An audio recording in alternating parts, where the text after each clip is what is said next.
Okay. Um, let's see, dogs, chat.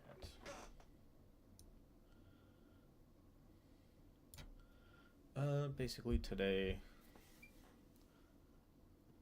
as the stream says, it's a learning. Um, this is just the Khan Academy MCAT course. They have offer for free, which unfortunately is going to go away in sometime soon because the corporations behind MCAT studies like Kaplan and all them others, they have some conflicts and they want to, in my opinion, just earn a bunch of money from all the test books and supplies and like question banks that they offer for a lot of money. Whereas Khan Academy here is free for everyone. Um, One of my aspirations is to try and give this MCAT. Fresh out of college, got a job in the medical industry, and I'm like, why not give this a shot? I had some of the base knowledge, but like I'll learn this from scratch. I'll pretend that I don't know anything. I'll come in, try at least come in with some fresh eyes. So I have the first. Well, this actually starts differently. So like if you go to, I don't know if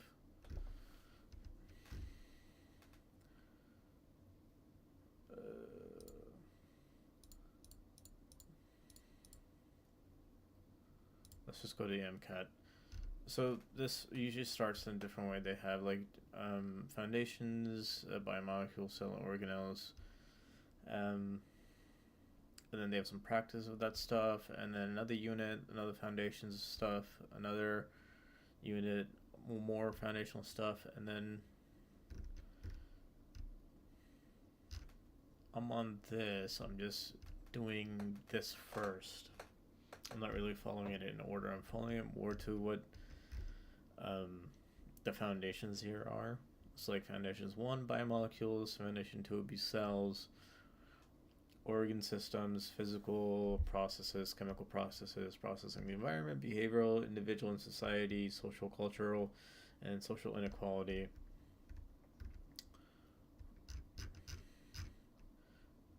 Yeah. And I think streaming this would be good because I can get my studying done and also use this as for anyone else that's a follow along at my slow pace. But back to this we go. Oh, we're so I started some of this before, but I'm just gonna go over the start. So this is an introduction to proteins and amino acids. I'm just gonna read along the passage and gonna, I don't know, maybe try to summarize it. So the first introduction, we tend to think of proteins as a mass noun, a homogeneous substance, something that your diet should contain in certain proportions. But if you ever work in a molecular biology lab, say for some internships, protein may start to look very different to you. So this is the common. Oh, this is showing the difference between the common interpretation of protein. Like you see some gym bros like you need to increase your protein, like protein in chicken meats. That's the dietary protein, different from like the protein in the sense of here is talking about something made up of like chemicals or atoms. We'll get more into that later on. How so? When you see firsthand that the protein isn't just a single substance, instead, there are lots and lots of different proteins in an organism or even in a single cell. They come in every shape, size, shape, and type you can imagine, and each one has a unique, specific job. Some are structural parts giving cells shapes or helping them move. Others act as signals drifting between cells like messages in a bottle. Still others are metabolic enzymes putting together or snapping apart biomolecules needed by the cell, and odds are one of these unique molecular players will become yours from for the duration of your research.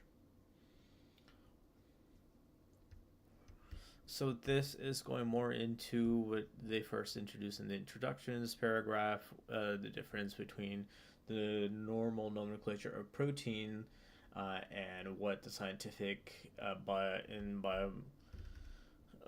biological sense is, and like how it's used in different parts of the body. If you go into the macro scale or even the micro scale by specific cells, or parts of a cell, and this is also highlighting the part that they come in different shapes and sizes and types as well, and then the functionality of those proteins as well is discussed a little bit. Metabolic enzymes putting together or snapping apart biomolecules needed by the cells. Proteins are among the most abundant organic molecules in the living system and are way more diverse in structure and function than other classes of macromolecules. A single cell contains thousands of proteins, each with a unique function. Although their structure, like their function, vary greatly, all proteins are made up of one or more chains of amino acids. In this article, we will look in more detail at the building block structures and roles of proteins. Because once again, it's in the context of organic molecules in a living system, also saying that they come in varying shapes, sizes, and functionalities. And again, saying that a single cell can contain thousands of them. Given the size of a cell, you can probably imagine how small a protein might be. Types and functions of proteins. So we're finally getting into the real big portion of this first lessons article, introductions to proteins and amino acids. Proteins can vary a wide array of roles in cells or organisms. Here we'll touch on a few examples of common proteins types that you may be familiar with and that are important in biology in many organisms, including us. We are made of proteins. And all biological organisms have proteins. Enzymes. Enzymes act as catalysts in biochemical reactions, meaning that they speed the reaction up. Each enzyme recognizes one or more substrates, the molecule that serves as a starting material for a reaction. In it catalyzes. Different enzymes participate in different types of reactions and may break down, link up, or rearrange their substrates. So this is just a quick introduction to enzymes. Main big piece is they're a catalyst. They speed up reactions. If you've taken any general chemistry classes, enzymes are talked about in catalysis. What is it?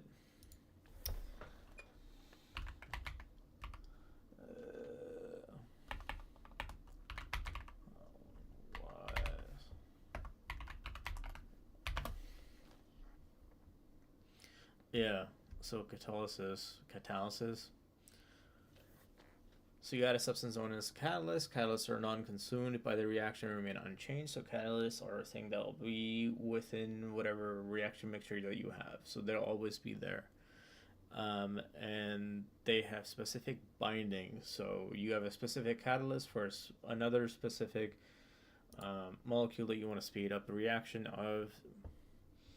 So they're not just pick and play. So each enzyme, again, recognizes one or more substrates. Substrates being the starting material, where it's binding with and speeding up the reaction with. Maybe there's a visual.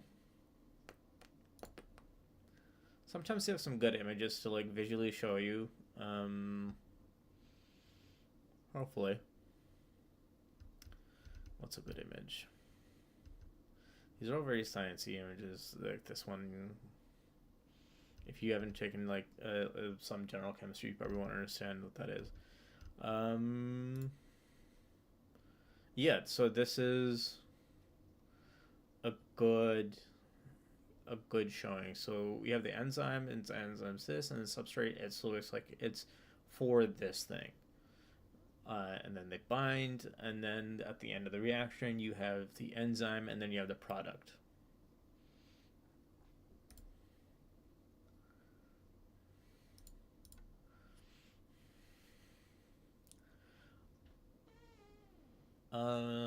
Yeah.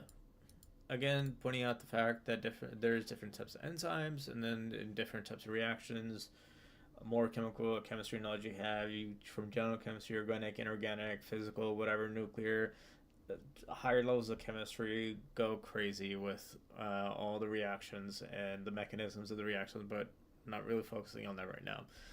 So different enzymes participate in different types of reactions and may break down and link up or rearrange the substrate.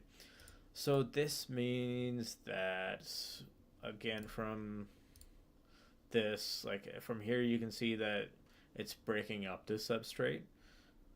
I'm assuming that's just from the picture. I'd probably find out more if I click that, but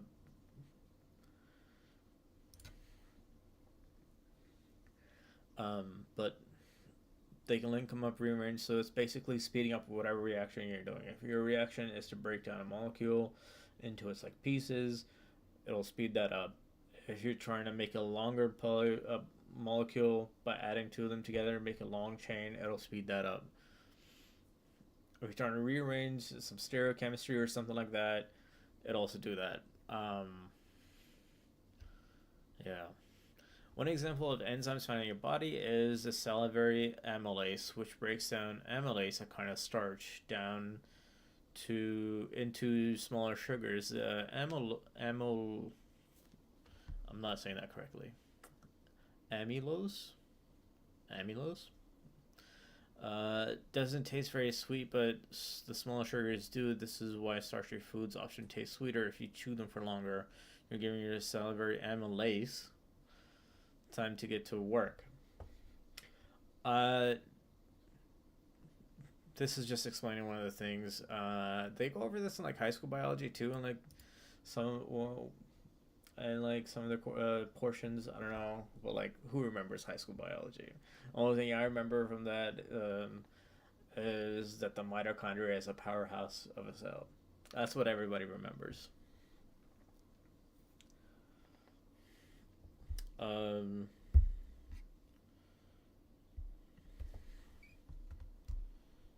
Hold up. Let's see. So we have the salivary amylase. This is in our bodies. So this will be in the mouth and the tongue. The mouth. Let's just go with that.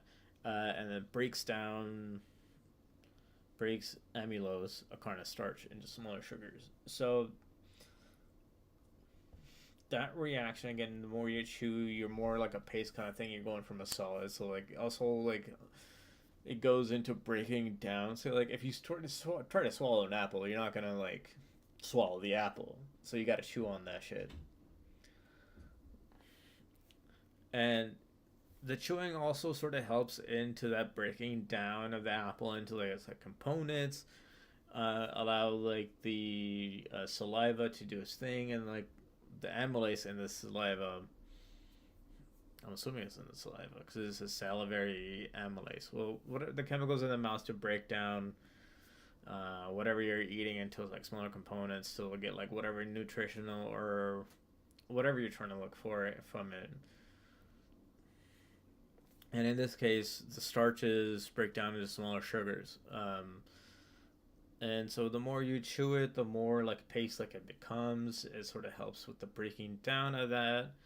Because like, just like imagine you just like have an apple in your mouth again. That apple example. How long do you think without chewing it, that apple is just gonna like get broken down, become a paste? Like in this hypothetical place, like you're just like you got your mouth closed sitting like this with an apple in there. It'll probably take a long time. And I feel like that's why they like, include this chew part. Okay. Another hormones. Hormones are long distance chemical signals released by endocrine cells, like the cells of your pituitary gland. They control specific physiological processes such as growth, development, metabolism, and reproduction. And while some hormones are steroid based, the article on lipids, others are protein. These protein based hormones are commonly called peptide hormones. So, this is a quick introduction to hormones. They're long distance chemical signals. One of the examples says endocrine cells, and then they give another physiological example, the pituitary gland. Also tells you that they control specific physiological processes. And what are those processes? We have growth, development, metabolism, and reproduction. It also says that different type of hormones are steroid based, which you can learn more about in this lipids article. Don't really want to go into that right now, so I'll just stick with this. You can find this on Khan Academy if anybody's interested in that.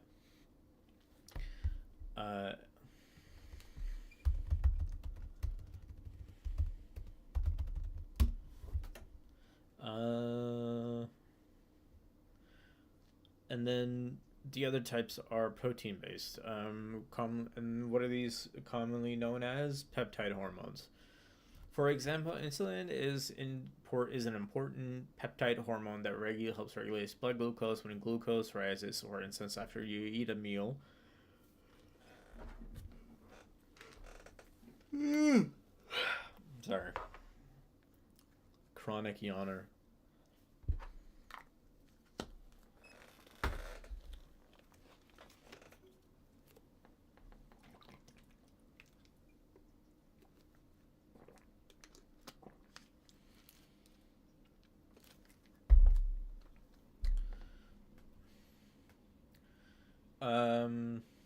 When blood glucose rises. So, for example, insulin is an important peptide hormone that regulates blood glucose levels when blood glucose rises. For instance, after you eat a meal, specialized cells in the pancreas release insulin. The insulin binds to the cells in the liver and other parts of the body, causing them to take up the glucose.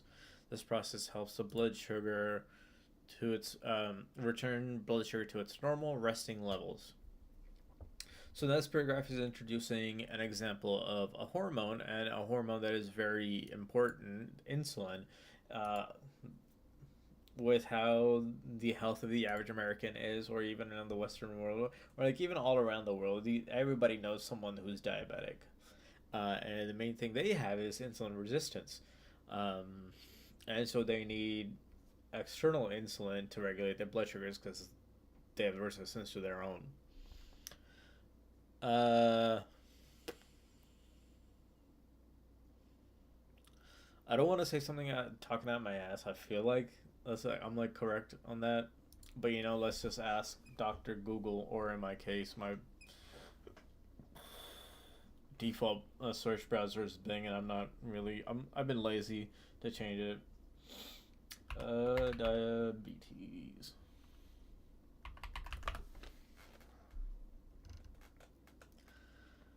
As a group of common endocrine disease characterized by the sustained high blood sugar is due to either pancreas not producing enough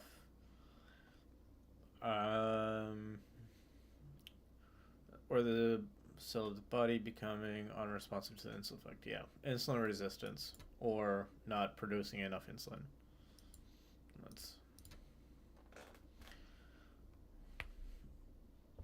And so this is also giving an example of when it's acting. So when glucose rises after you eat a meal, or after you eat anything, like you eat chips, you take some candy, you drink a soda a regular soda that's full of sugars, a Monster drink, or an energy drink, or anything like that.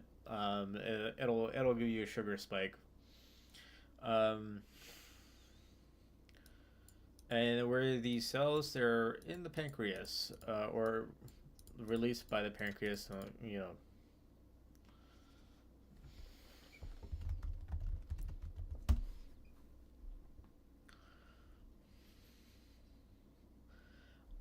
And so the insulin binds to the cells in the liver after you've had this sugar spike, and then that binding helps the blood sugar return to this normal, regular baseline. Uh, some additional types of proteins and their functions are listed in this table below. So this is a table about different proteins and their functions. So protein types and functions. Role of digestive enzymes, amylase, lipase, pepsin. Breaks down nutrients in food into small pieces that can be readily absorbed. Transport hemoglobin. Hemoglobin, that's blood related, carries substance through the body in blood or lymph. Structure: accutin, tubulin, keratin. I'm gonna be saying a lot of these names wrong. Don't come at me. It is what it is. Build different structures like the cytoskeleton. Don't really want to go into cytoskeleton. Look it up on your. It'll probably come up later on. Hormone signaling, insulin, glucagon. Again, gonna be saying 99% of these wrong. Come at me. Don't come at me. That's on you. That's on the world. I don't give a flying fuck. I don't have flying fucks to give either. Coordinate the activity of the different body systems. Defense: antibiotics protect the body from foreign pathogens. Antibodies. We need some of those for anti-vaxxers. Because we know they don't got them.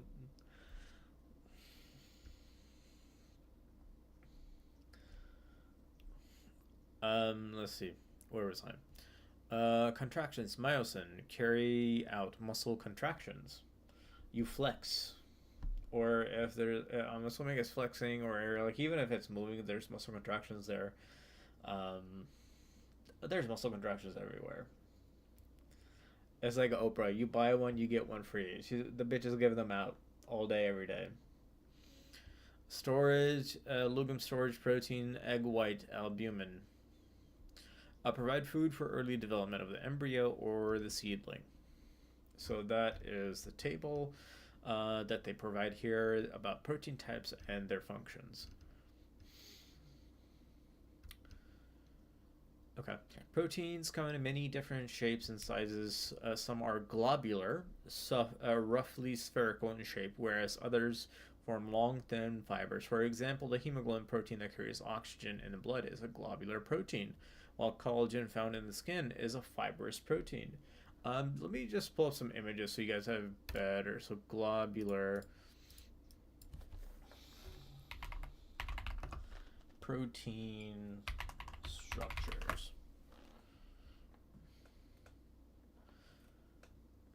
So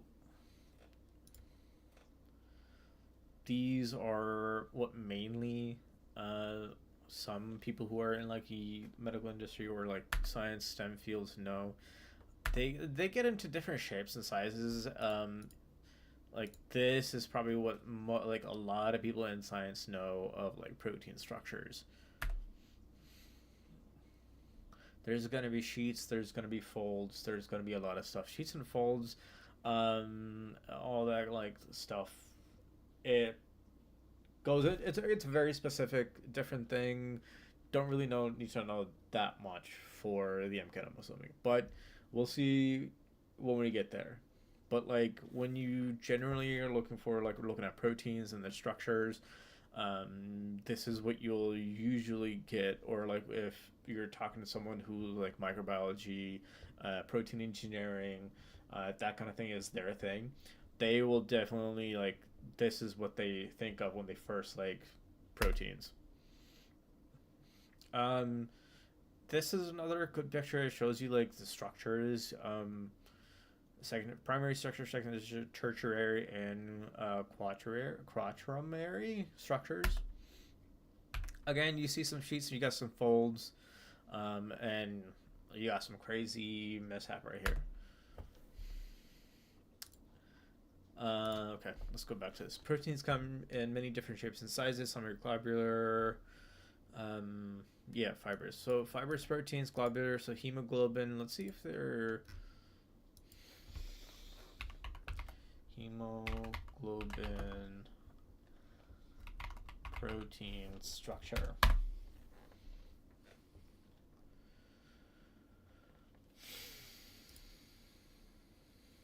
So this here is the chemical structure, and I'm assuming this is like the protein structure.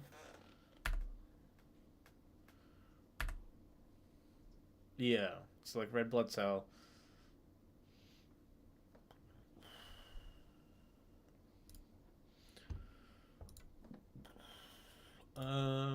Let's look at collagen since already brought up collagen. Protein structure. I think probably the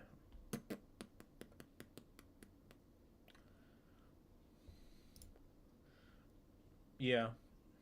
So you can see what they're talking about, like the fibers. So it's just like singular fibers of collagen, all just like bunched up right here.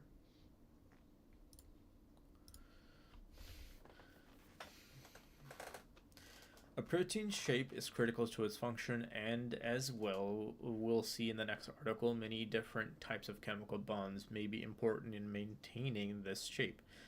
Changes in temperature and pH, as well as presence of certain chemicals, may disrupt a protein's shape and cause it to lose functionality, a process known as denaturation.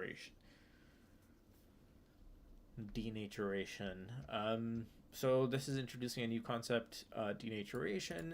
We're also still talking about proteins and how they come in different shapes and sizes.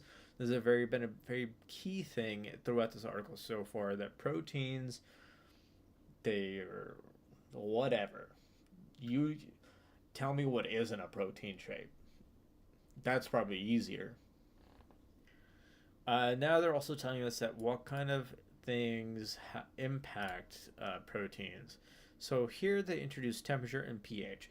So if you think about it as a reaction, any chemical reaction, it can be affected by the types of chemicals around it in the reaction, or like byproducts around the reaction too. Like if you have an open air, like gaseous chemical, it can react with the gas in the air and then maybe cause an explosion like some chemicals do. Or with the glass. So that's very unlikely, but things can happen. Changes in temperature. Temperature definitely is one of the big factors in any reaction there is. Like the change, if it gets colder, if it gets hotter, that'll definitely change change what's happening in the reaction. pH is also something very important. pH is usually basic and acidic, depending on where you're at the spectrum, and if there's a change in that comes to change the reaction. Yeah, and so in this case, these three, the changes in temperature, pH, and also presence of certain chemicals, they disrupt the protein shape and cause it to lose its functionality. So depending on the shape of the protein, it has a certain functionality. I showed you the folds and stuff, and like the structures and the bindings and all that kind of stuff. That also is another thing. Folds and stuff are how they fold, the type of folds. That is also something very specific subset of like microbiology and probably like protein engineering more so than microbiology. That is a whole different subset. They probably have something on here for that as well. Khan Academy has a lot of good things. But yeah, any disruption in a protein's shape will change its functionality. So those two things are very closely related. The shape determines its functionality. And so if there's a disruption in the protein shape, that's not going to function the way you thought it was going to function if you know the set shape, or like if you're going for the set shape and you know like the process of getting there. And that process is known as denaturation. Now we're going into amino acids. So amino acids are monomers that make up proteins. Specifically, a protein is made up one or more linear chain of amino acids. Each is called a polypeptide. Each of which is called a polypeptide. We'll see where their names come from a little bit down the page. There are 20 types of amino acids commonly found in proteins. So here we have an image of an amino acid, and then they have sectioned it off into its different parts and pieces. So this is basically introducing amino acids. And what are they? They are monomers, and they are the parts and pieces that make up proteins. What is a monomer? I think it's like a single raw keyboard.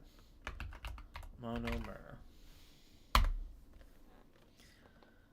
Monomer is a molecule that can form polychain or a network of reacting with each other, with other monomers. So it's a one piece of a super long chain, and proteins are basically super long chains.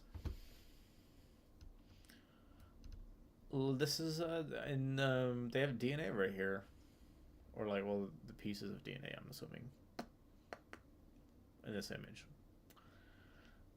I can't really see it that well because it's small. I don't want to click into that. I'm going on too many tangents. Let's go back here. And so they're now introducing amino acids, which are monomers, which are singular portions that can link up together to make longer chains. This is one right here. And all of them make up a protein. Specifically protein, so protein's made up one or more linear chain of amino acids.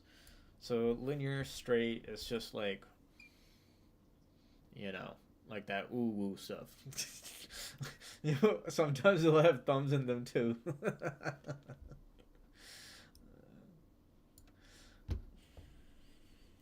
They just be ooh wooing like all the time.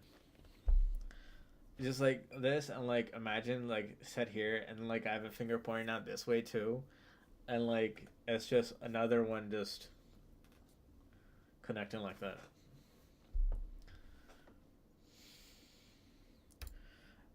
And so here it introduced there are 20 types of amino acids commonly found. So these are common. So the common found proteins have 20 types of amino acids.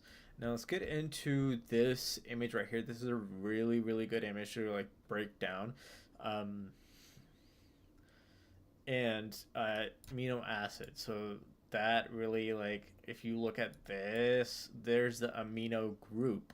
So these three sections, they have their own like name. So amino acid is broken into the amino group, the a carbon. And so if you see this symbol here, right next to, but like right before the carbon, that is the Greek symbol for alpha.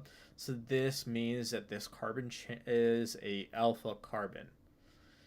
It'll go into alpha carbons right below there. We can see it goes, so I won't really touch upon that for now. And then there is a third portion called the carboxyl group. And it looks like it goes into all that, so I'm not going to really talk about it now, but like this is a really, really good image. It also talks about sort of what's in each of these like squared off portions of an amino acid.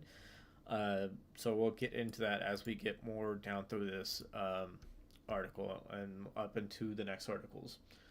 Amino acids share a basic structure which consists of central atoms known as the alpha carbon. Again, you can see here this middle portion, central, middle, alpha carbon, bonded to an amino group. So you see, go here, amino group, so this is an amino group, and it says NH2, and this is how they're bonded like. A carboxyl group and a hydrogen atom. So carboxyl group right here. So this is another carbon. This is an oxygen, hydrogen. NH2 I'm going to go over. So this N right here is nitrogen, hydrogen, hydrogen. Excuse me. And this is the hydrogen for the alpha carbon. And this is the hydrogen mentioned here in the COOH. Structure wise, if you want, they'll probably get into this later on, but this is how a double bond is showed. So the carbon here, if you've taken general chemistry, carbons have 4 bonded. So like they're comfortable carbon atoms. So like you want like your amino acid here to be comfortable. You want it to be stable. So you don't want like freed up electrons just buzzing around that can cause disruptions. So the carbon, it likes to be bonded 4 times. So this is bonded once with this hydrogen. Hydrogen likes to bond 1 time. And then there's this R group. We'll go more into the R group as we get down as well. And then it's bonded to this carbon and bonded to this nitrogen here. So it satisfies its comfortability with 4 bonds. And here, this is a double bond. So it's bonded with oxygen twice. Oxygen, it also likes to be bonded 2 times. So 2 bonds here, and then it's bonded to this oxygen, that is bonded to this carbon. So that's 1, 2, 3, 4. So this carbon is also comfortable. This oxygen is comfortable. Everything here is comfortable. It's stable. And I'll talk more about that stuff down here, I believe, as well. So this is just breaking down what this figure is. Each group, the amino group, the alpha carbon portion, and the carboxyl group. And then also going over what's part of each group.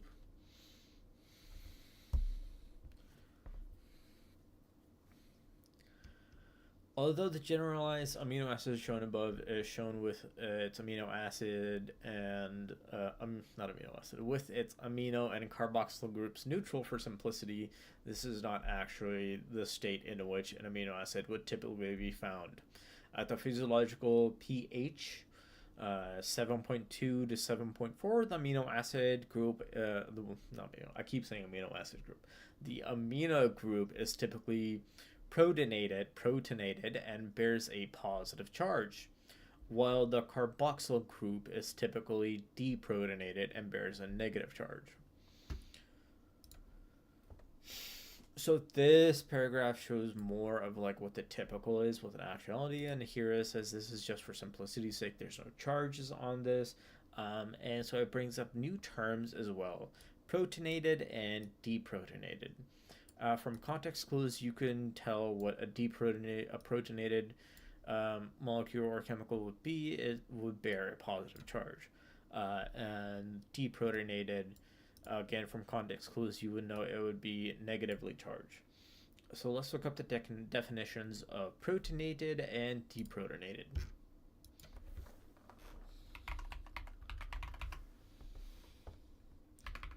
And look at that, they have a protonated versus a deprotonated.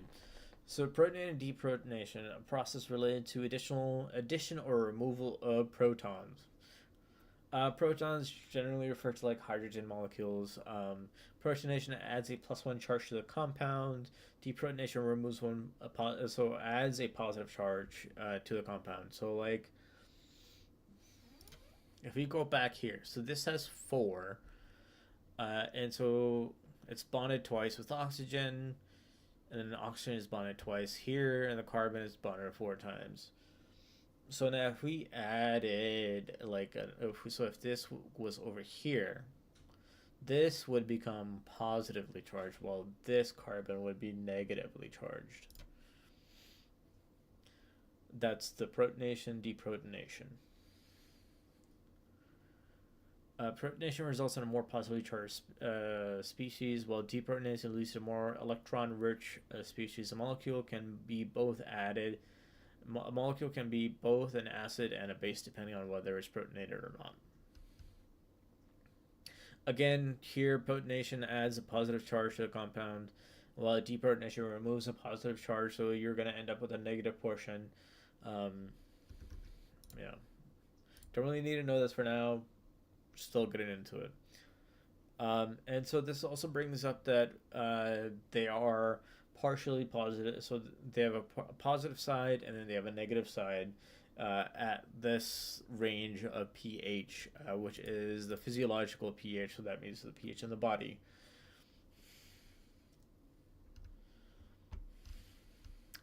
Every amino acid has another atom or a group of atoms bonded to the central atom known as the R group. We look at here, this is the R group. So the R and then so side chain.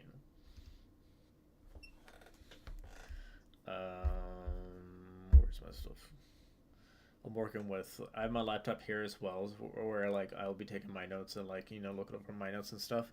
So there's gonna be a lot of like here, there, and like a little finagling with the laptop and stuff.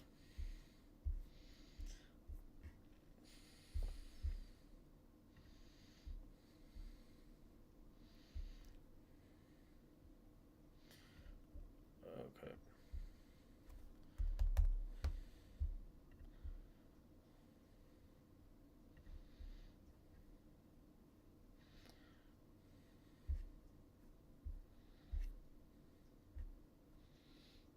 Okay. Um.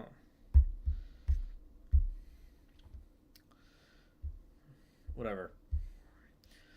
Amino acids share a basic structure, so let's get back to this.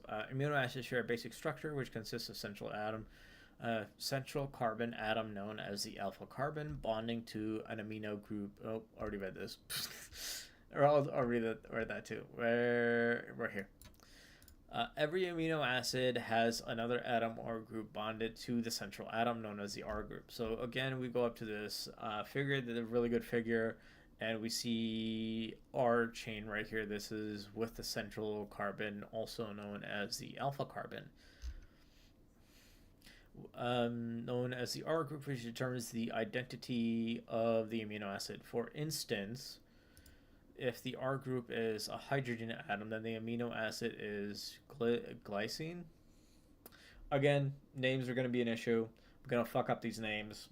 Guaranteed. Come at me. Don't come at me. If you got issues, go see a therapist. I ain't a therapist. I'm just some dude trying to learn. Well, if it's methyl CH3 group, so it'll be one carbon with like 3 extra hydrogens. The amino acid is alanine. The 20 common amino acids are shown in the chart below with their R groups highlighted in blue.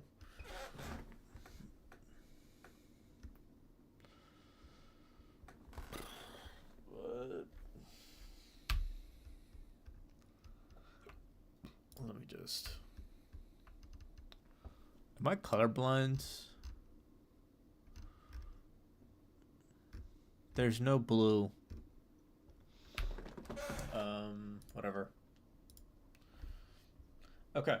So this is talking about that R group that wasn't really talked about here or here, but it is right there. So that R side chain, that's also is an R group. So these can be interchangeable. And so this is telling us that they are the key components that determine what amino acid from the 20 here. Well, from this table, or there's more. There's going to be more than this tables, but this is a table. It's a very good table. No, I mean it's an okay table because it says blue, but there's nothing that's highlighted in blue. Come on, Khan Academy, do better.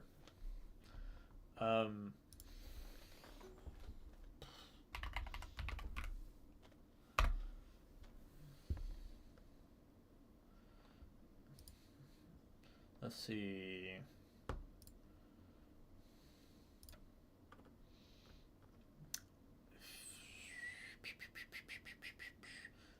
Do I wanna? No, that's fine. I was thinking about if I should pull up like a good like table for amino acids, but that's fine. So back to here. So it's talking about R groups. It's finally talking about them. And so it gives us an example. So if we had, so this R group, like here, it was another hydrogen. So we have this hydrogen, and if we had another hydrogen here, it would be glycine. This would be the name of the amino acid. Now it's also saying in another sense, if we had a different R group, so this is no longer going to be a hydrogen atom like this. So it's going to be a CH3, a methyl group. So it's going to have another carbon attached. So it's going to be another C here, and that C is also going to have like 3 H's. that amino acid's name is alanine.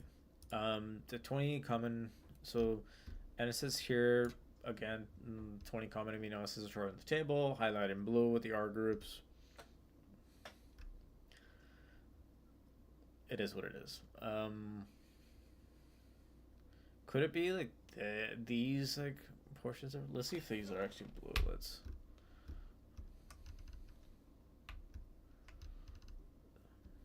No blue.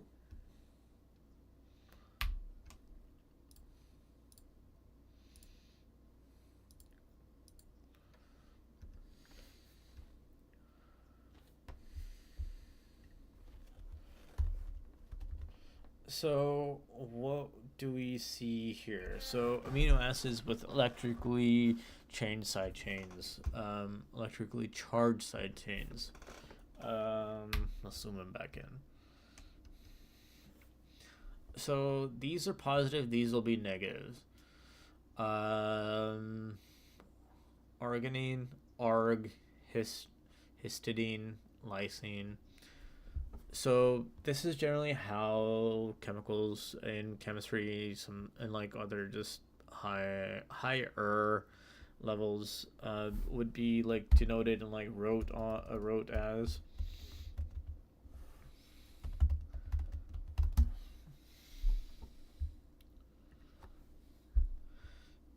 And so we can see this. So this would be the amino group. This is so like they won't say CC, so, but like just imagine it.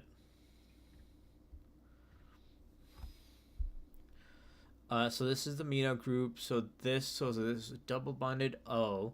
This is also how it can be depicted. And then this is OH. So that is the carboxyl group. So then this, by the process of elimination, has to be our R group. And it is 1, 2, 3, 4 carbons long. And then we have another amino group, another NH bond bonded to a carbon. That carbon is double bonded to another NH, and because of that double bond, you have a positive T notation here.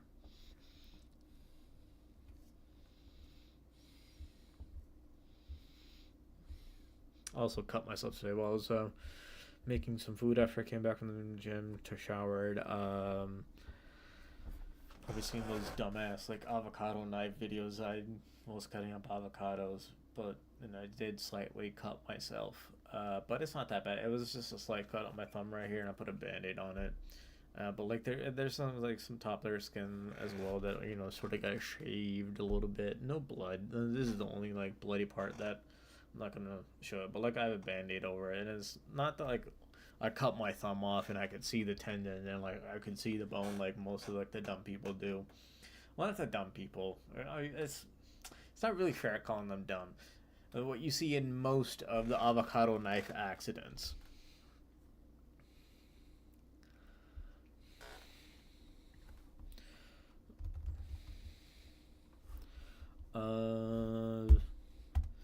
Which was a really big thing, like a couple, like, not a couple, more than, like, maybe a couple to maybe like 6-7 years ago, like all over the internet you would see like these avocado knife, just like people just stabbing themselves with the knife, and when they were trying to like chop it like this with the seed, I'm like, why?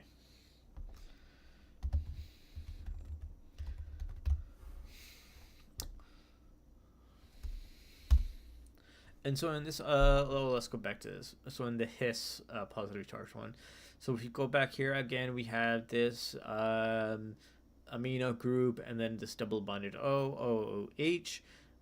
We have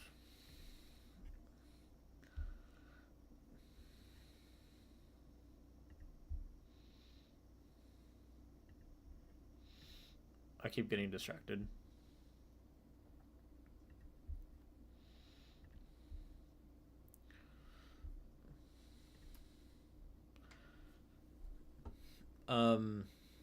I'm like a fucking ADHD or something. keep blanking out. Okay, so we have this amino group here, and then we have again this double bonded OH, and so that's bonded with a carbon there, and then this is bonded with a carbon, so this will be the central carbon right here. And then the R group in this case would be this portion here. This is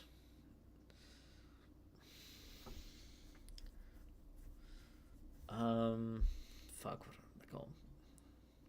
Whatever. But like, it's not as long as this previous one, but like you see from the chemical structure, it is very different. Again, it has this positively charged because there's a lot of bonding going on. We have the hydrogen, we have a double bonded carbon here, and then we have another bond with a carbon here. And so this is going to have a positive charge to it. Again, let's go over to the third one on our example. Again, we have this amino group, we have this double bonded O, and then we have this OH. So this is the amino, this is a carboxyl group, central carbon there, the alpha carbon, and then we have our R group right here. Again, we have another longer one. This is an NH3 and also bonding to another carbon here. And so because of the extra bonding, it's going to have a positive charge right here.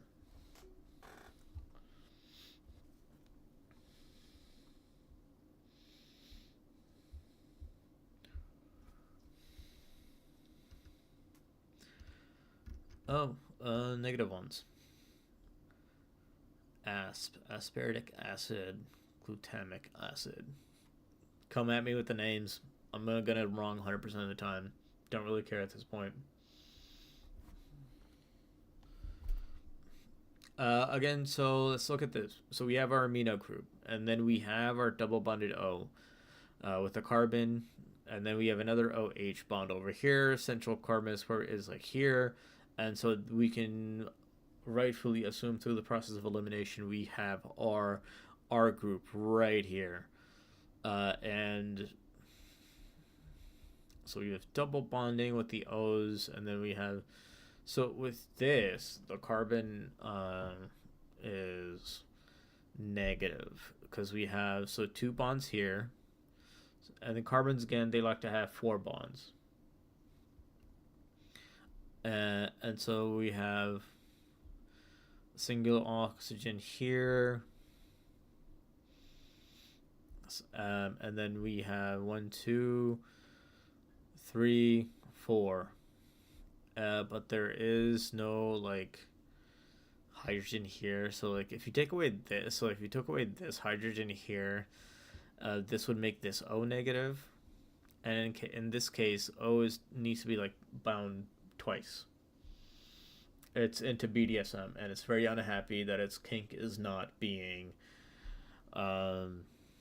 expressed correctly. And it's like, you got one collar on me, but like, where are the nipple rings? I'm into nipple rings. Like, and then it looks at this O over here, and it's like, yeah, that O has his nipple rings, and look at them, both of them, and they're getting pulled on. All I got is a collar. What am I gonna do with the collar?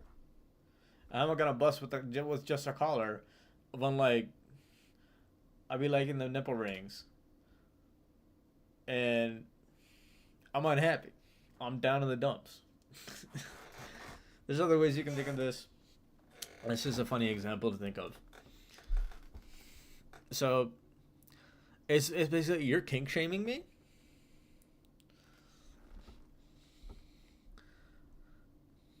A kink is a kink. As long as there's consent, that's all that matters. Consent is very important.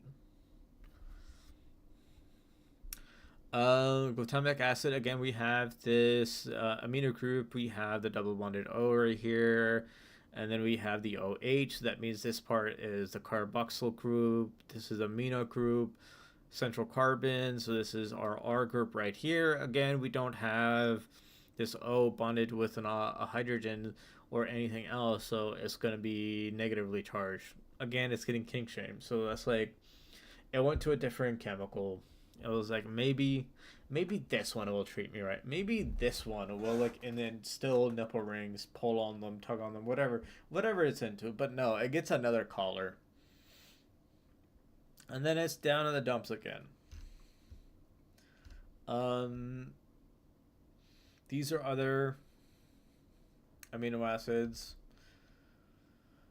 Don't really want to go over these. Already spent quite a bit of time on this table.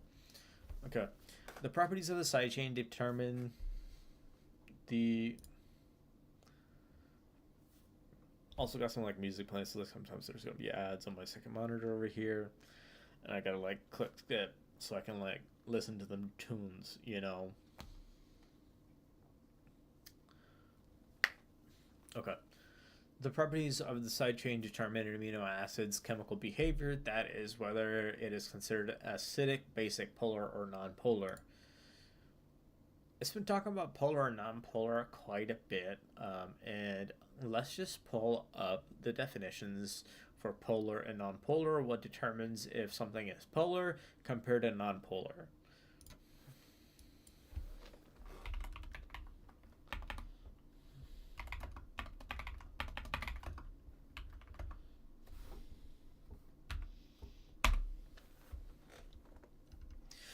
So nonpolar bonds are form bonds to nonmetals with the same electronegativity value. Polar bonds form between atoms of elements with different electronegativity values. Nonpolar molecules may contain any type of chemical bond, but the partial charges cancel each other out.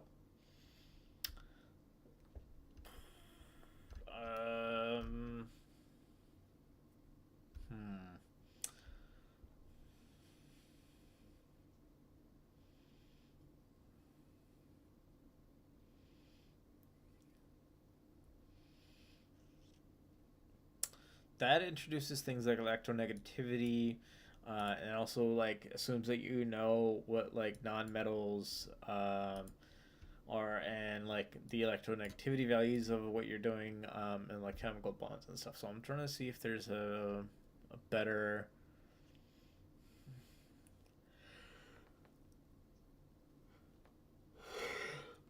Oh, this is good. Let's talk about other bonds. We're not going to really talk about this. This is more chemistry based. We'll just look at the polar part. So in simple terms, polar means oppositely charged, and nonpolar means equally charged. So oppositely charged chemicals, bonding, nonpolar, polar, and equally charged. So like two negatives or two partial negatives. You don't need to be fully negative, fully positive. You can be partially negative, partially positive.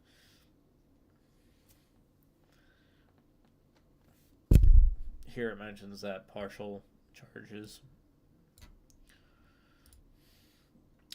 So again, polar means oppositely charged, and then nonpolar means equally charged. So two positives, or positive and negative.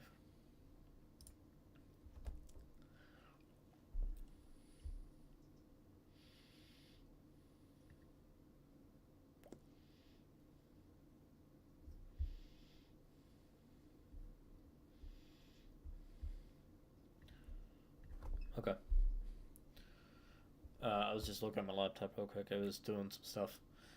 I was like, what is going on? So let's go back here. So now we know polar, nonpolar, and so acidic, basic. So acidic and basic, I mentioned this before. So these are determined by the pH values. So the pH, whatever you're dealing with, will determine whether it is acidic or basic. There's a really good visual for it. Let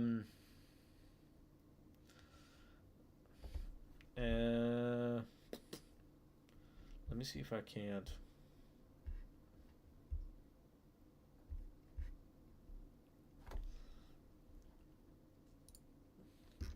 Let's just go back here.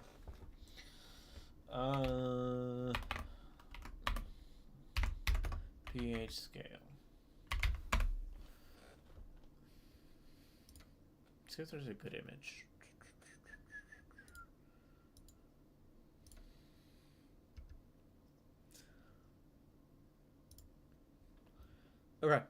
So 0 to 6 or 6 and some change if you look at this.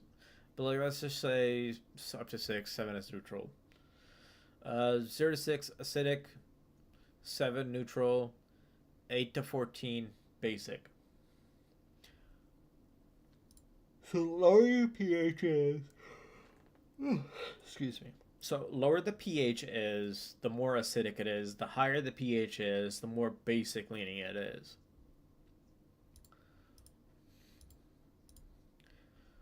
All right. So we covered basic, acidic, polar, nonpolar.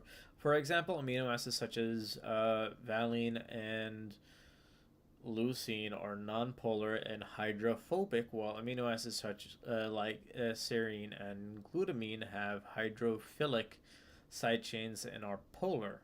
Some amino acids such as lysine and arginine, names, gonna fuck them up. Come at me, don't come at me. On you. Uh, lysine or arginine have side chains that are positively charged at physiological pH. So this again physiological pH that I believe it was like 7.2 to 7.4 are considered basic amino acids.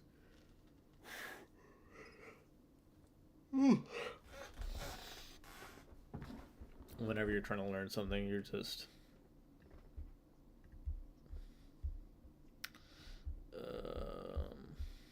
whatever. Every time you're learning such as just trying to snooze, just I'm gonna die. Histidine is sometimes put in this group too, although it's mostly deprotonated at physiological pH. Aspartate and glutamate, on the other hand, are negatively charged at physiological pH and are considered acidic. Okay, so this is a big paragraph that covers a couple examples. So it shows you, it also introduces a couple of new terms such as hydrophobic and hydrophilic. And it talks about side chains. So these are talking about the R groups. Side chains, R groups, these are two interchangeable nomenclatures for, but basically the same thing in this context. Is there...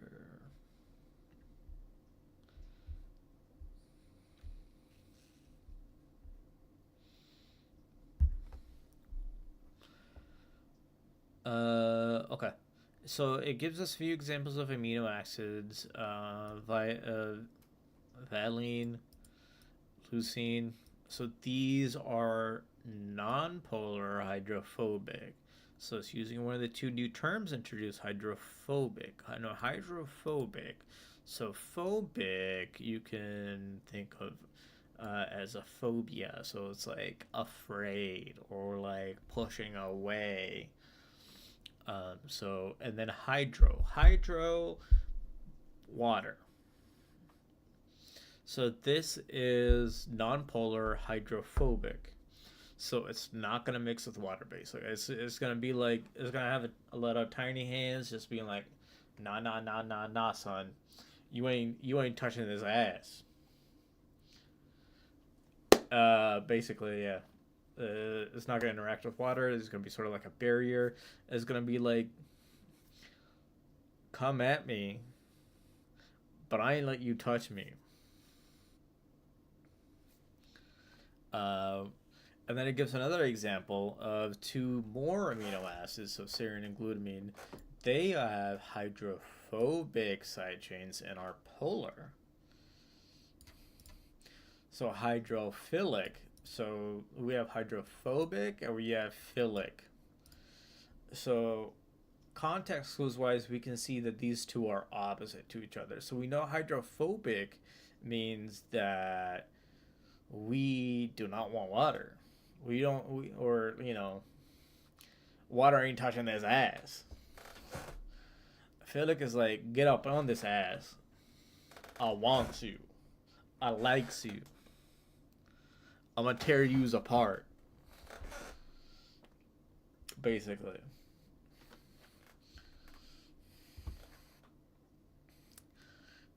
It's like,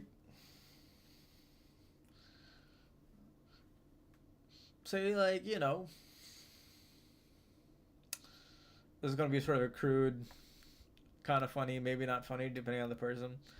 Say, like, a ladyboy comes to the U. A ladyboy goes to prison in the U.S. First day, everybody get up on that ass, and like, let's assume this ladyboy, likes that kind of stuff.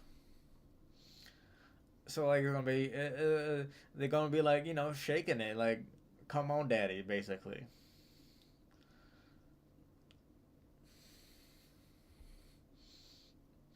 Hydrophobics gonna be like, you come at me, I'm gonna stab you, I'm gonna kill you. It has like 38 shanks for anybody that wants to come and get it, because they can come and get it, these shanks, and die. Opposites.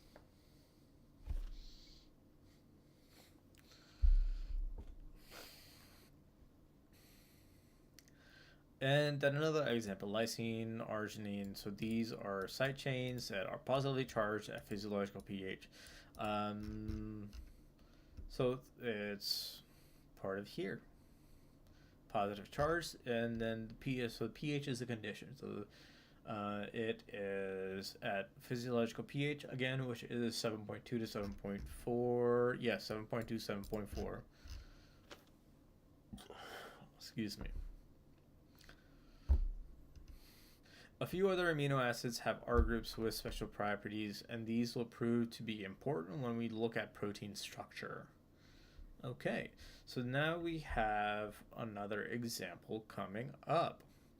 Proline has an R group that links back to its own amino group, forming a ring structure. This makes it exceptional to this typical structure of an amino acid, since it is no longer the standard NH3 plus positively charged amino group. If you think that the ring structure looks a little awkward, you're right. Proline often causes bends or kinks in amino acid chains. Okay. So what does that? So this is basically saying, so we have proline, and proline's R group, it links back its own amino group. So is proline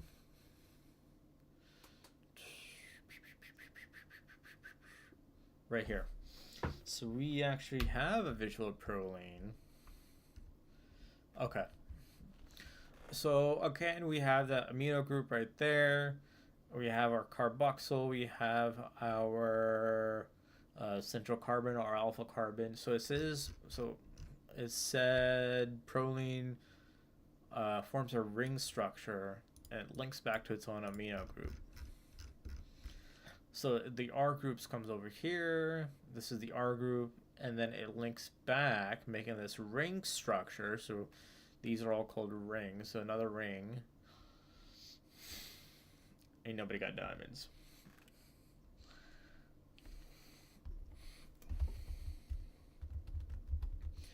So it comes back, and it links up with its own amino group. So this right here is the amino group. So it comes, so usually it would come like down this way, and maybe it'll have a ring.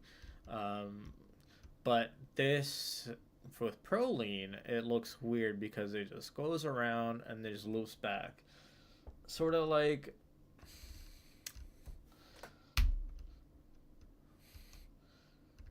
it's like, fucking some kid goes out and then like they're shut in, and and then they go outside, the sun hits them, they're like a vampire, they want to go back in their room, close the blinds, they have blackout blinds, under a bed, under a blanket, sucking on the mom's tit because that's milk right there, they're still breastfed. Weird. Maybe have physical deformities of some kind, might not be the most inclined with the female activities or whatever their preferred, you know, people's is.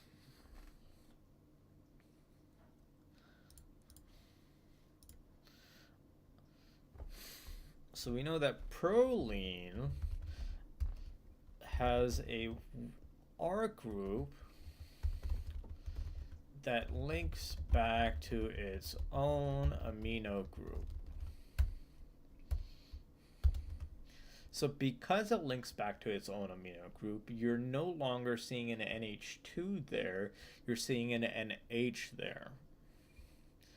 And because it's linking back, link backs like that are generally with rings, ring structures.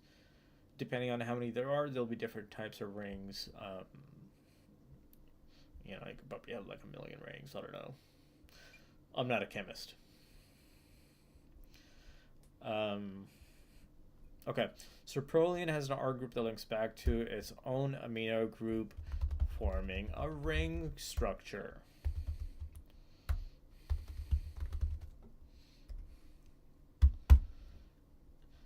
Now, it says here this makes an exception to the typical structure of amino acid, since you no longer have that standard amino group like, you know, NH3, NH2.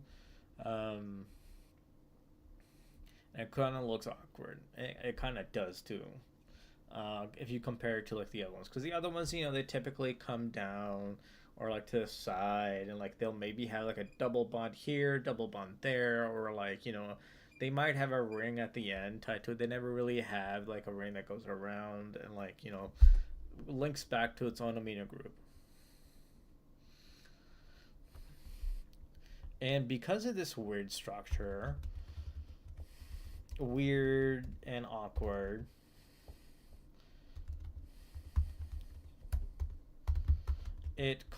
so accordingly it causes some bends or kinks in the amino chain. Often.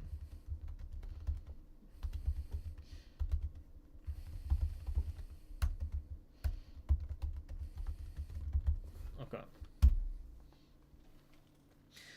Now cysteine. So cysteine contains a thiol, so an SH group. An S is sulfur. And I don't think we is right here. Cysteine, SH. So cysteine contains a thiol group and can form covalent bonds with other cysteines. Let's go back. So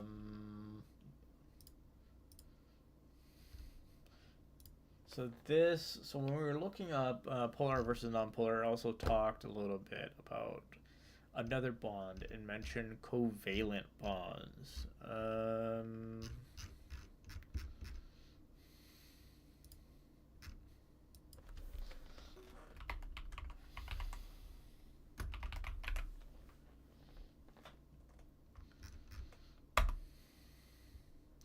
Okay. What's up? Learning here. Again, catching everybody up. This is Khan Academy. I'm looking at their MCAT stuff. This is just the first like foundational stuff, amino acids and proteins. I am currently here, and so this brought up a new bondish type, covalent bonds, and so I'm just bringing up the definition of covalent bonds. So what are covalent bonds? Covalent bond is a type of chemical bond that involves sharing electron pairs between atoms. Let's see if there's an image.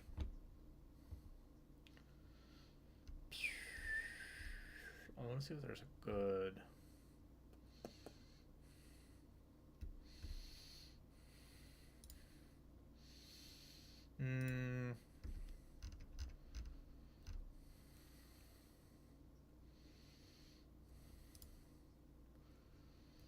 Oh, this is good. Covalent bonding. Cl2. Cl2, natural state, sharing electrons. They're sharing a bond right there. So ionic bonding, let's not worry about that. It's another thing for another time. So the electrons in covalent bonds are shared.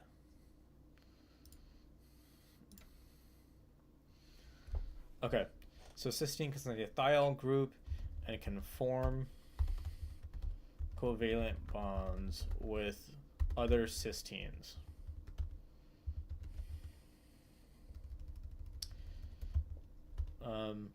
We'll see why this is important to protein structure and the functionality on orders of protein structures. So orders of protein structures, where is that? So that's in this. So it's about 2 lessons down. Okay, so here we have an introduction to another protein, cysteine. And cysteine contains a thiol, and from this, it tells us a thiol is an SH bonding group, a thiol group. And what's cool about this cysteine is it can form covalent bonds with other cysteines. And what are covalent bonds? Well, if we go from what Dr. Bing said, it said that covalent bonds are electron sharing bonds. And also gives us, we'll see why this is important later on. So we'll wait for later on. And they like a little bit of edging, like can't even say it right now. Finally, there are a few other canonical amino acids found in proteins at certain conditions. Click here for cool details.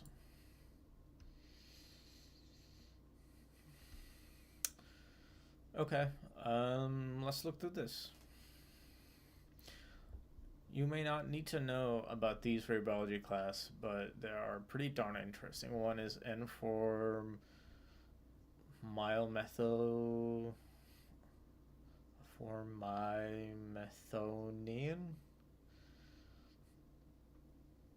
Names, I'm gonna fuck them up. Chemistry, they just make it hard. Like, they just fucking with us, trying to see, like, make fun of us and shit.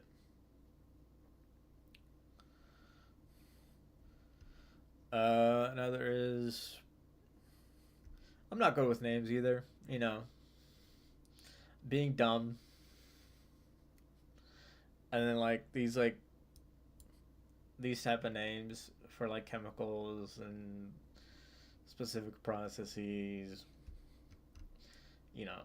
it's not, it's just like a hit and miss. It's more like a miss, it tries to hit, but, like, just misses.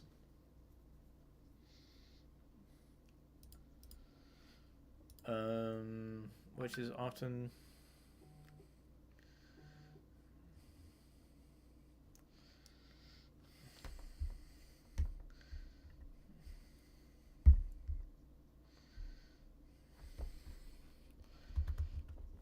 some of you might be wondering why it's hard for me. Not the sharpest tool in the shed.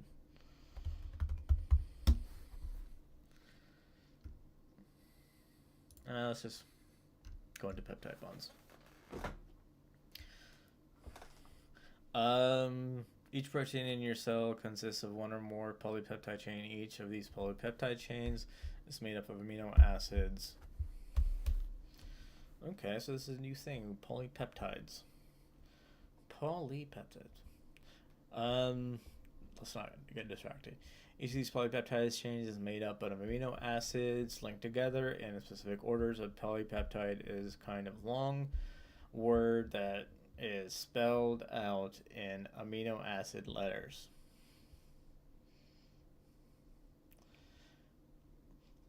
It's kind of confusing to, like, first time readers of, like, the definition of polypeptides, especially of those who don't have, like, a base knowledge of, like, general chemistry, maybe some introduction to organic chemistry.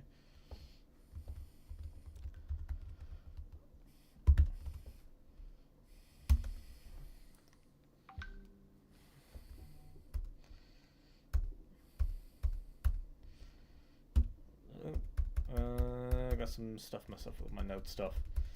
I'm also taking notes as I am doing this.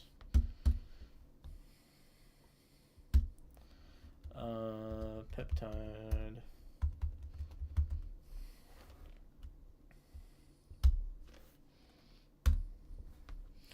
Okay. Polypeptide is kind of like a long word that is spelled out in amino acid letters. The chemical properties and order of amino acids are key in determining the structure and function of the polypeptide. And in the protein, it's part of. But how are amino acids actually linked together in chains? So this is an introduction to peptide bonds. So it's saying that each protein in cells has one or more, emphasis probably on the more, polypeptide chains. And then it sort of goes into this, I feel like isn't the best explanation for polypeptides, or not explanation, definition of polypeptides, especially for like first time seers of like, what is a polypeptide for like the layman? And it says a long word that is spelled out in amino acid letters. So it's introducing the concept of amino acid letters as well. It's not really going into what the definition of amino acid letters are either. At least probably not yet.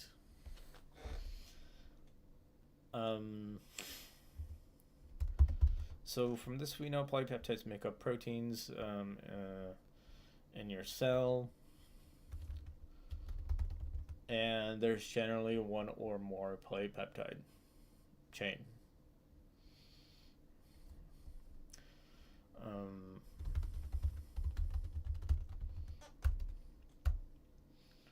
Protein.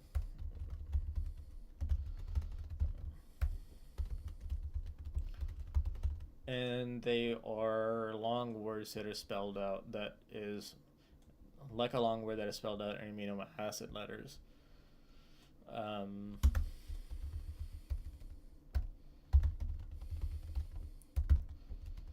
It really should give an example. Like my thoughts would be like, it probably should like split here and like give like an example instead of going into like the next part of where it says the chemical property, blah blah blah blah blah.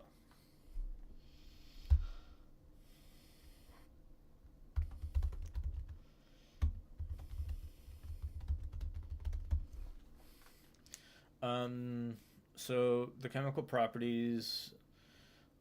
So they're saying the two things. So with this polypeptide that is a word spelled out in amino acid letters, the order and the properties of whatever letter of the amino acid that you're using is important. It is key. Major key, as DJ Khaled would say. And then you start with one, and then you have another one, and then you have another one. You might be thinking I'm done, but then again you have another one.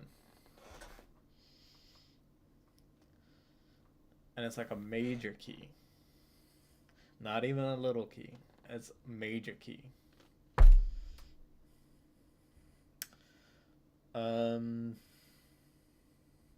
Okay, so from this we know the common amino acid letters.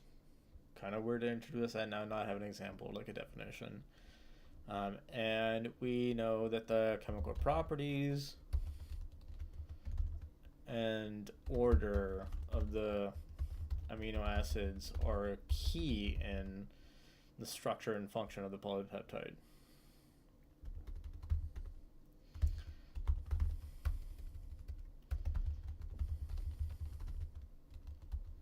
Okay. And the protein in general. I mean, if it's affecting the polypeptide, it's going to affect the protein as well. You can just make a straight line of, if there's a fire here, the fire is generally going to reach here as well. That's just how fires work. I mean, if the fire, like the ones in California, you know, people need help out there. They need water, mainly, among other things. The conservatives would be like, they need God. If they want it, they can find God. Anybody can find God.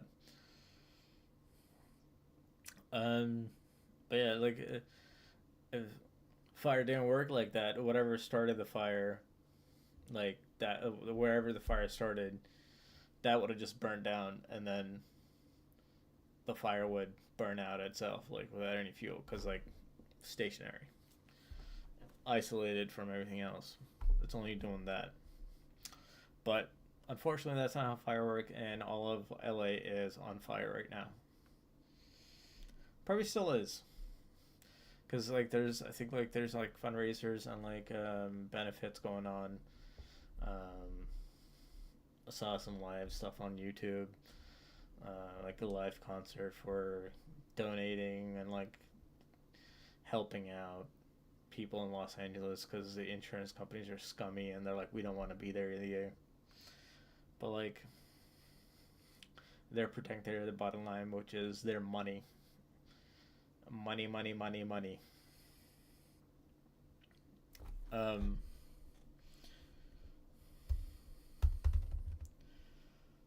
But how are amino acids actually linked together in a chain? Okay, so it's asking the question, how are they linked in a chain?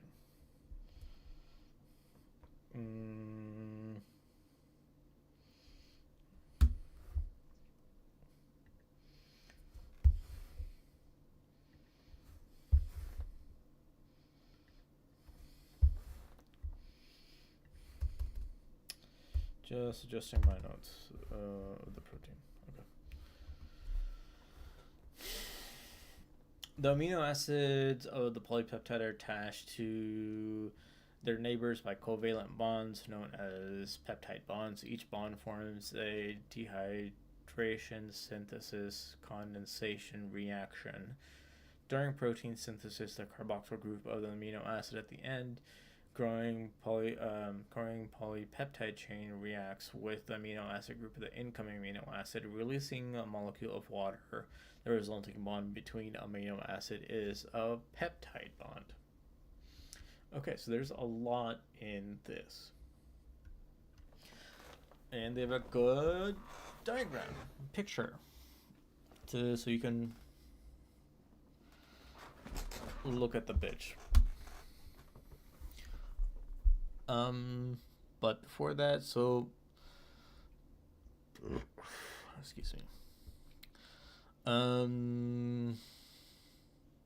So it's talking about covalent bonds again, and so what ends up with these amino acids? So like we got one amino acid, we got two amino acids. Sort of like head to tail kind of situations, how they're bonded.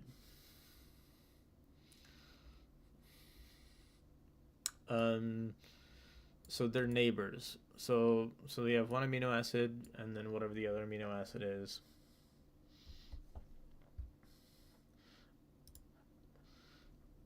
And the bonding type is a covalent bond. Electron sharing bond. Okay, so amino acid of polypeptide is attached via a covalent bond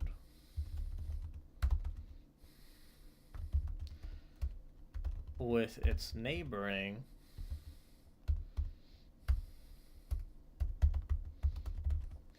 amino acid. And then once that bond is formed, that bond is known as a peptide bond. So the formed bond is a peptide bond.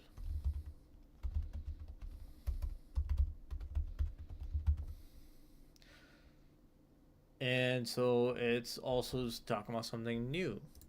So it is talking about a dehydration synthesis reaction, also known as a condensation reaction.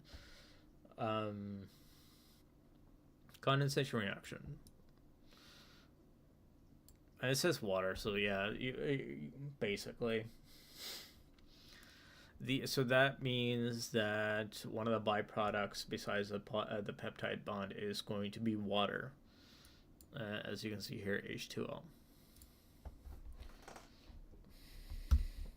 So via a condensation reaction is how each bond is formed.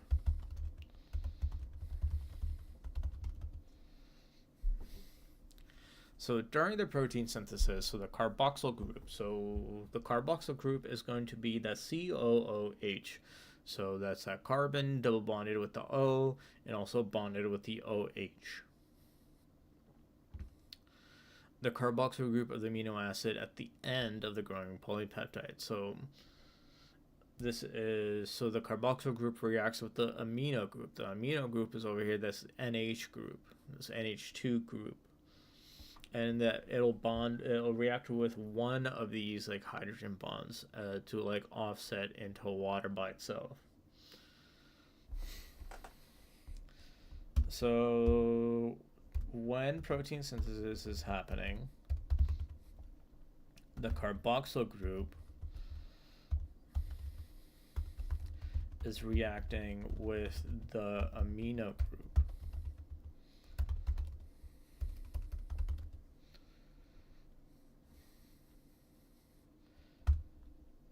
And it's just end to end, sort of like the ooh kind of shit. You just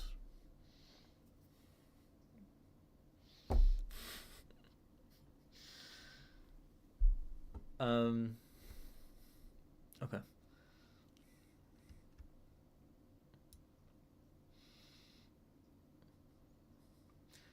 Yeah, so at the end of the growing peptide, so it's head to tail kind of situation again. Okay, so during the protein synthesis,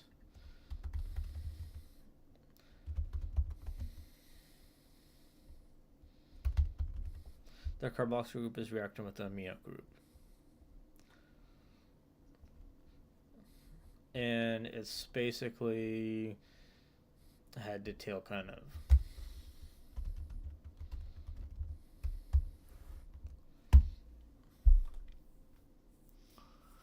With the incoming amino acid.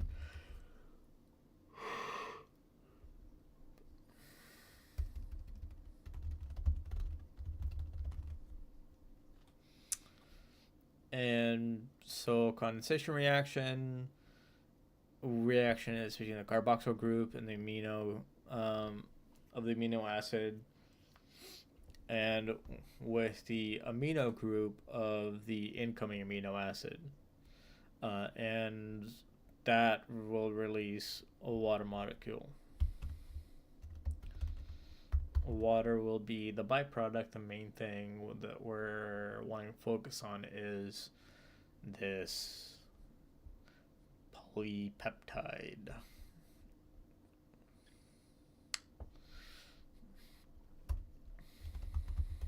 Don't really want to care about the water. The resulting bond between the amino acids is a peptide bond.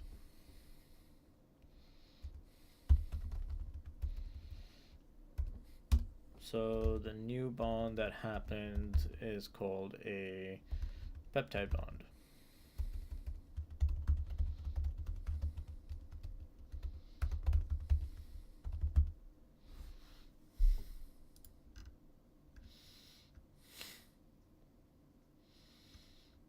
Now, this is a consensual bond. There was consent.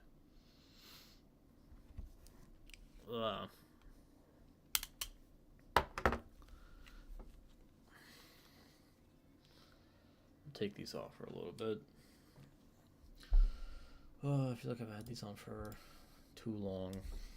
I had them on the gym, now after. Not the most comfortable compared to like the price for these. Even though they're on sale, they're still expensive.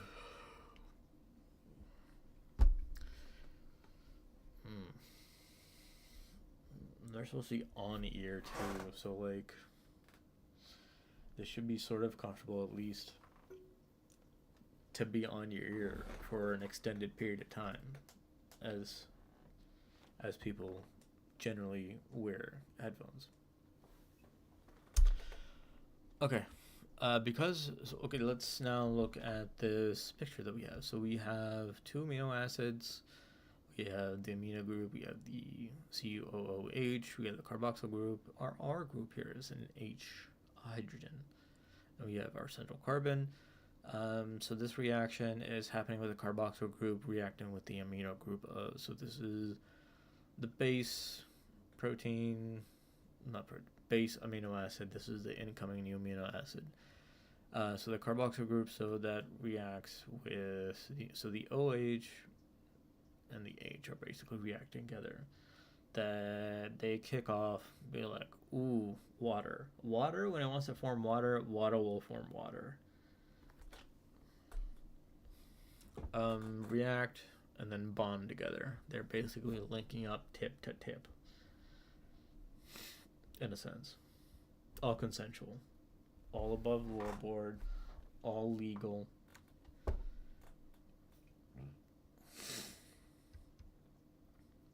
Because of the structure of the amino acids, before that, and then this is the final peptide bond. In red, we see here is the water that condensated.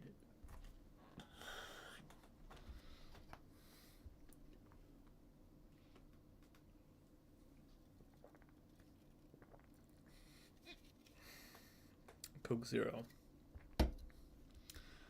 makes everything zero.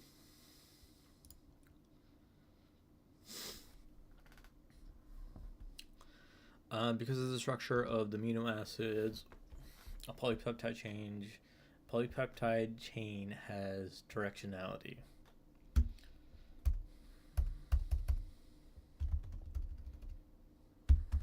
So the chains have directionality, meaning it has two ends that are chemically distinct from one another. At one end, the polypeptide has a free amino group, and this end is called the amino terminus, the N-terminus. The other end has a free carboxyl group. This is known the carboxyl terminus, C-terminus. The N-terminus is on the left, the C-terminus on the right for the very short polypeptide shown above. Okay. So again, before these two came together, they had free carboxyl groups and then free amino groups, both of them. Now afterwards, their OH and H came off, and so there's now only one free amino group here and then one free carboxyl group here. And so that's how you can tell one tip from another tip. They're all different. They have personalities. They have character. They have traits. So again, the chains have directionality. And they have one free carboxyl group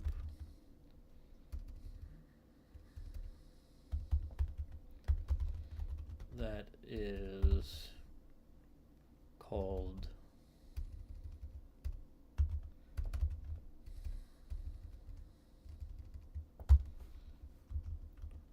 carboxyl terminus. or C terminus, and then they're alongside a free amino group end.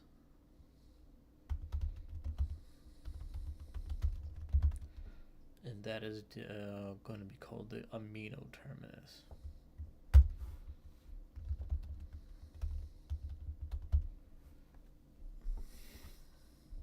The N terminus is on the left, the C terminus is on the right for very short polypeptide, shown above. Left or right?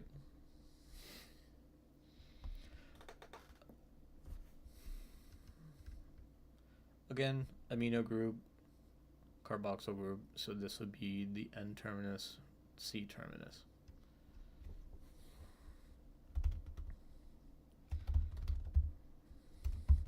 So left is the N terminus, and right is the C terminus.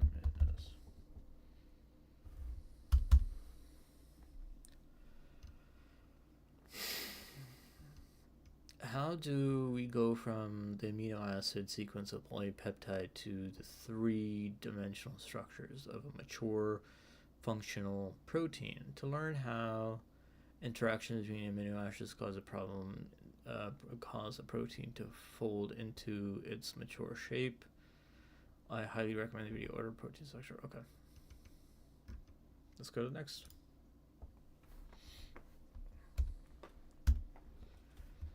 Amino acid structure and classification.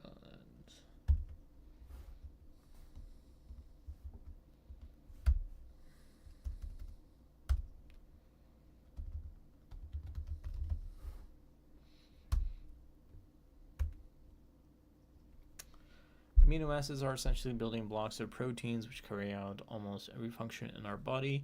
Each protein's unique composition of amino acids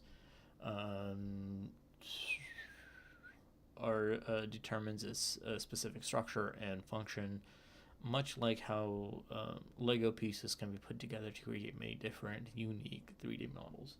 This is a really good comparison to sort of mentally visualize what they do and like what you can do. So like Legos again give you the freedom to make anything. You got the pieces. I mean, you got a booklet. If you got like a Hogwarts one, it'll tell you what you need, where it goes, and like the step by step. But like you also got free range to like make whatever with whatever piece. So amino acids are building blocks of proteins, and proteins carry out almost every function in the body.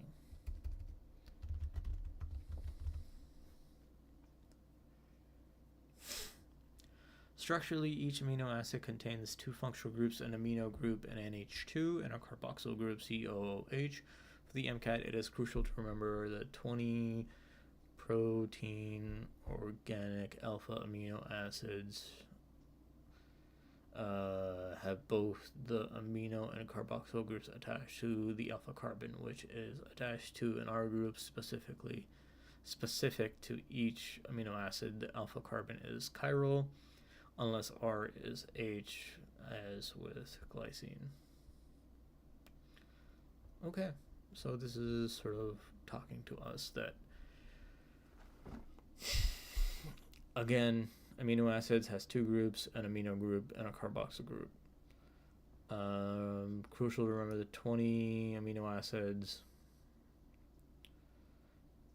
that are all like the R groups that are all attached to the alpha carbon, which is the central carbon. And then it's telling us a new thing, chirality, for those who've taken some chemistry courses. And is also given us an exemption unless the R group is a hydrogen. Let us look up what is chirality.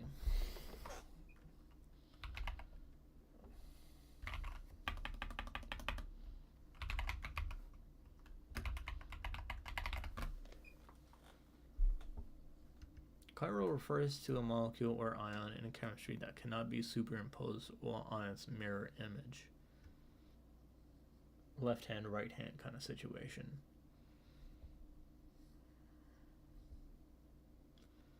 In other words, a chiral object or system is distinguishable from its mirror image.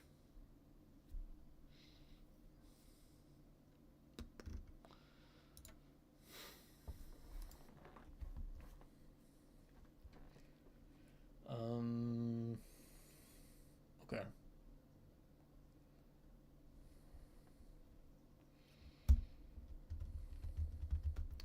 Alpha carbon chiral unless Ra. The R group is H.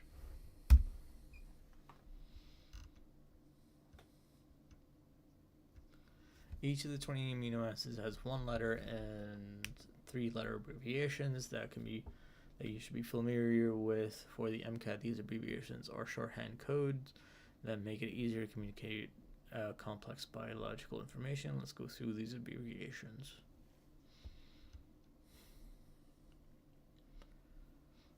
Okay. Oh, okay, nice. This actually pops up. So nonpolar hydrophobic amino acids: glycine, Gly-G, alanine, ALA, valine, Val-V, leucine, Lu-L, isoleucine, I-L-E-I, methionine.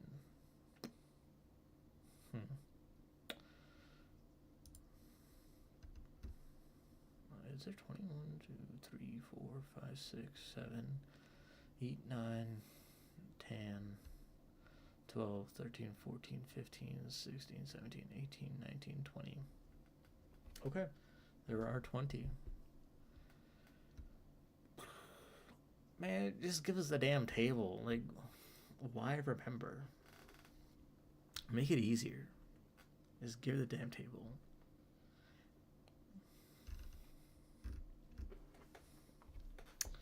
So we have 20 amino acids, and they have 3 and 1 letter abbreviations.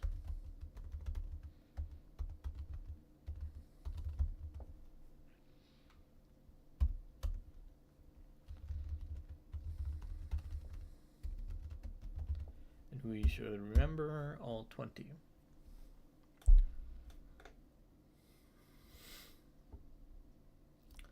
So, I mean, you're remembering 20, there are 3-letter abbreviations, and then there are 1-letter abbreviations. So you're technically remembering 120. No, it's not 120. You're remembering 60. 20, 20, 20.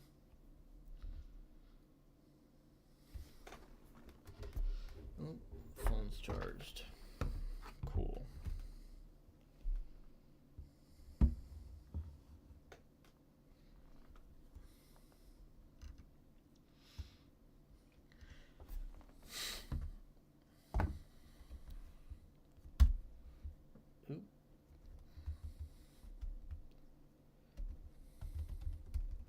Each amino acid and its classification.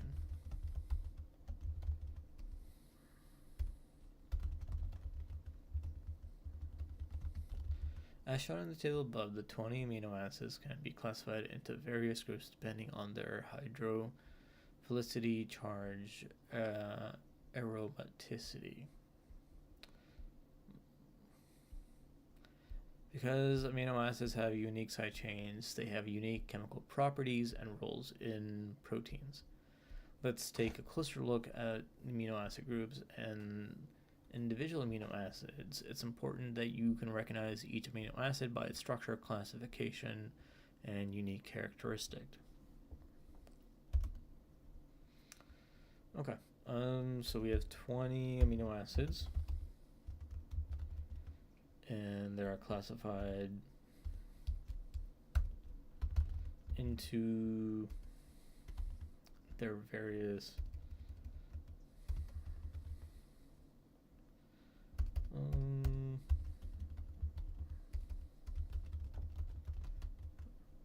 Various groups.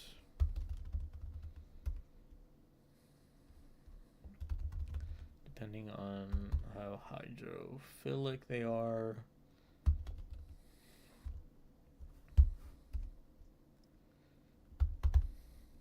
Their charge. And aromaticity.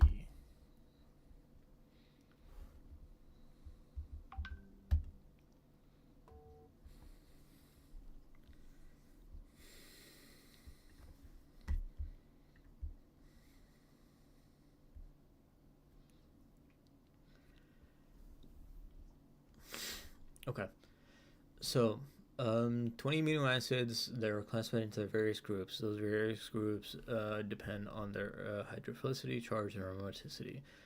Because amino acids, so they have unique, each amino acid has a unique side chain, so that means they have unique chemical properties and roles in the protein.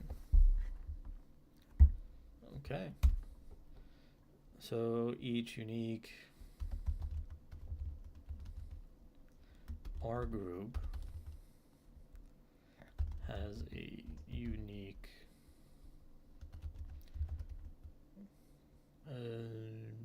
chemical property.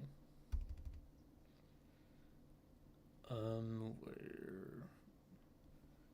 amino acids, unique side chains, unique chemical properties.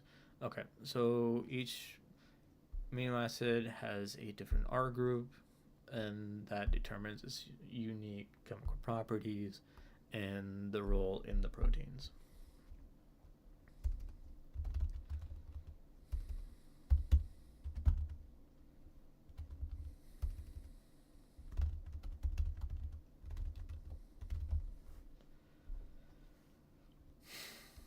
And here's just telling us it's important to be able to recognize by structure, classification, and unique characteristics.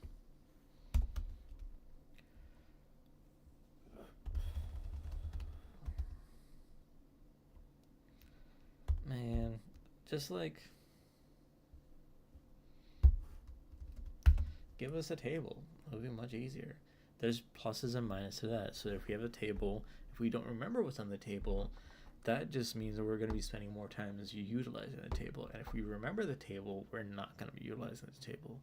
So it really doesn't make sense to not have it there, because you're still have it. It's still like fair game for those people that remember the shit, got it on the bank. And they might probably need a quick refresher, but they know what they're looking for and where to look for it. People who don't are going to spend more time looking through the table, trying to understand the table, trying to understand what they means, what each part says, and like how it applies to what they want to know. So just give us a fucking table.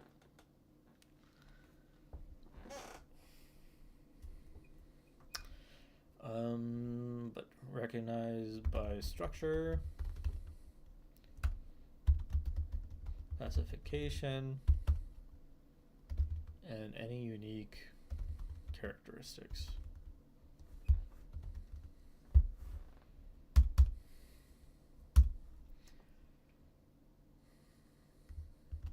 Non-polar, non-aromatic amino acids. Okay, there's a lot of new stuff. These amino acids have hydrophobic side chains that avoid water and stabilize protein structures by aligning towards the interior of the protein molecule. Okay. So, non-polar, non-aromatic amino acids. These are going to be hydrophobic. So these amino acids, hydrophobic, due to the side chains, the R groups have hydrophobic R groups. Again, like that water, they just push that bitch away. Like, nah, son, I ain't about that life. I ain't about you let you get up all up in this grill. They're like a hardcore Christian Catholic girl that's just be like, I'm saving myself for marriage.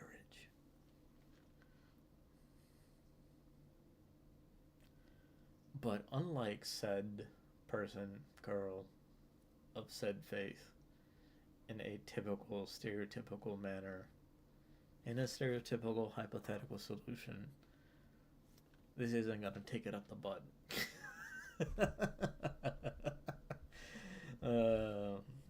It is phobic.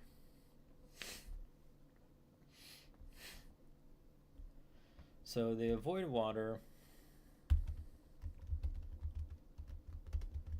and stabilize protein structures by aligning towards the interior of the protein molecule.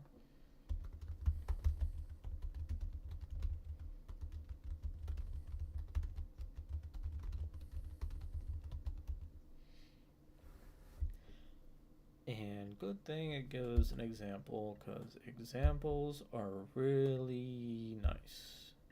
You have examples of everything.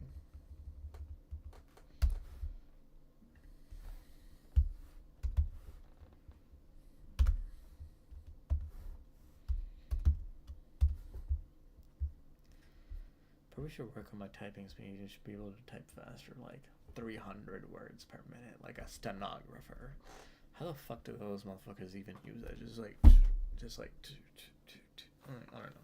I've seen videos, and like I try to like slow down those videos, pay real attention to them. And I still don't get like how stenographers like type on that weird kind of like keyboard, or whatever they have. I don't know how that works. Okay. First example. Glycine. It gives us the gly, the 3-letter and 1-letter abbreviation, the GLY and the capital G. G-Unit. G-Unit. This is the simplest amino acid with just a hydrogen atom as its side chain.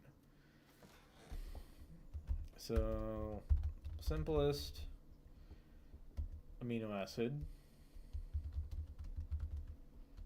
with just a hydrogen as its R group.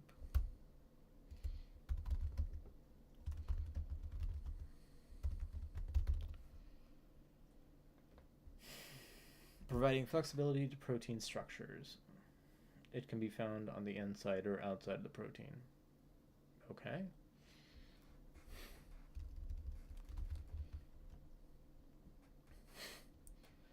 So it goes both ways, in and out. It's a freaky little thing. Oh, man.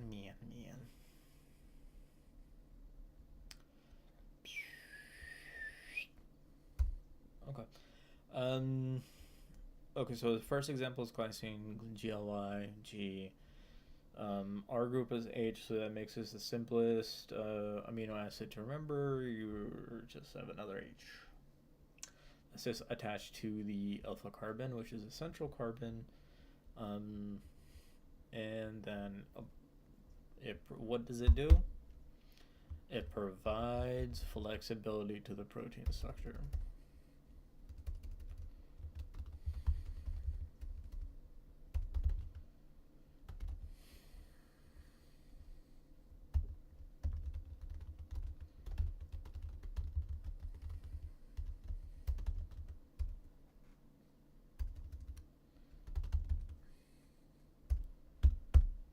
And it can be found on the inside or outside of the protein.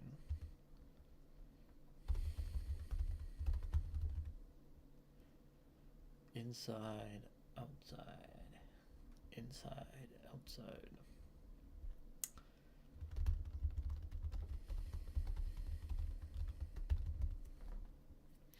And then it also gives sort of a visual of what it would look like. Let's see. And you can see the charges on here. You have a negative charge on the H, so not the H, the O. So that double bond with the carboxyl, so you know this is the carbon with the double O, so it's a carboxyl group. This is the amino group, and then one of these two is the R group. Or the R group is like, yeah, it's an H. It's just an extra H. Nope, wrong one. Nope, the escape is not working. Okay, then we got more examples.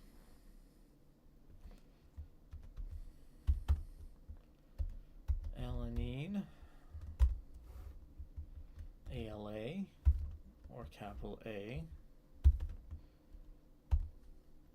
valine, VAL, V. How much is this?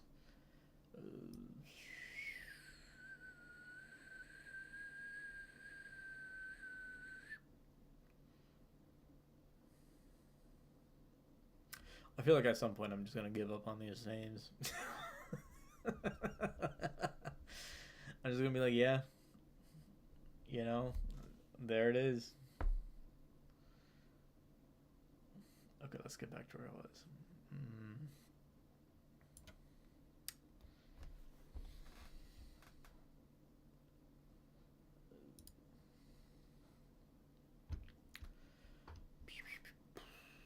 Okay. And yeah.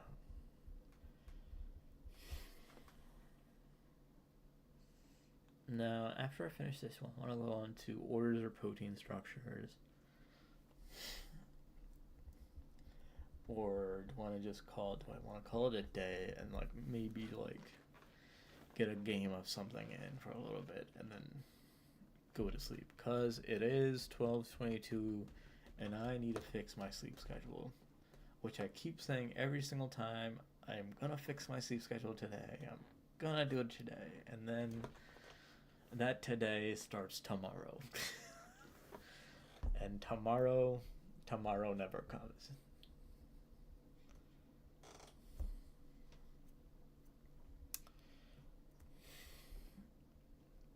Leucine,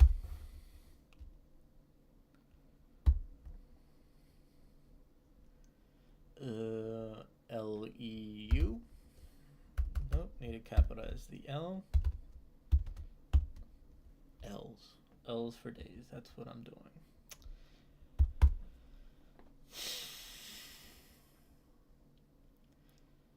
And isoleucine,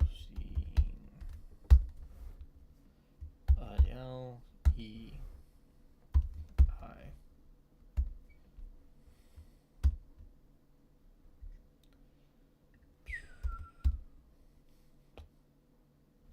Should I do this tomorrow as well? Or should I do, because like there's a lot of things I'm like, studying, doing. Like one of the other things is like Coursera certifications. There's some cool certifications on there that I could probably just do on this computer and like stream, and like if people's want to also like do the certifications, do them as I'm doing them. They're free. If you want the certification, but like it's just $50 per certification. They also monthly $50, and then they have the annual, But like if you don't want the actual cert, you just want the base hand knowledge, it's free.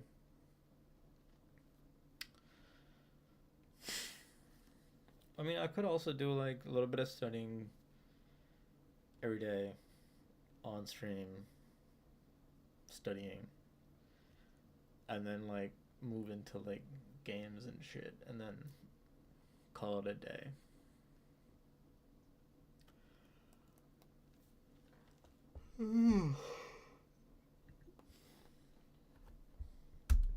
got the gym in today though. That was top notch.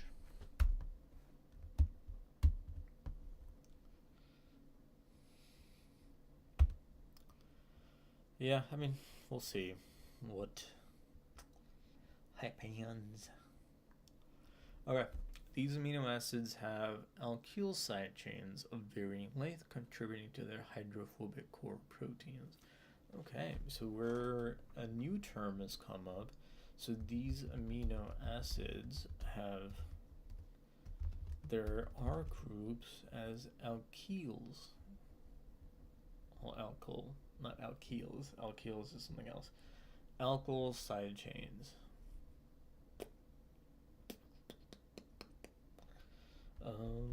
Which sort of want to look up the definition of just. Yeah, alkyl side chains. Have alkyl R groups.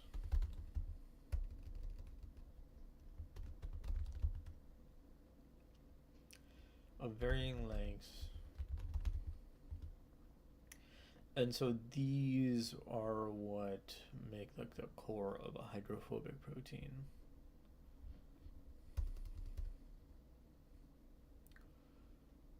Varying, not carrying. Varying length. Contribute.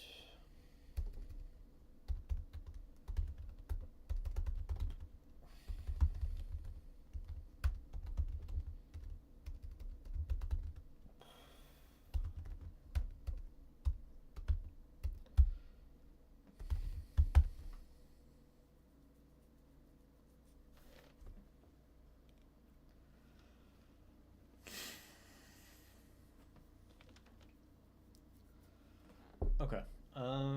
Yeah, I think it would be a good idea to get the definition of an alkyl.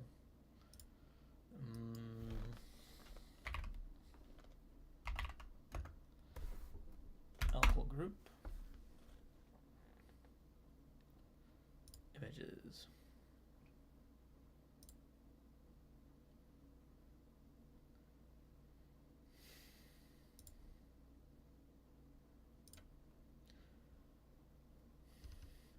In organic chemistry, an alkyl group is a hydrocarbon group derived of an alkane by removing one hydrogen atom. Okay, so we're removing one hydrogen atom from an alkane, so that would be a CH4 going to a CH3. An example.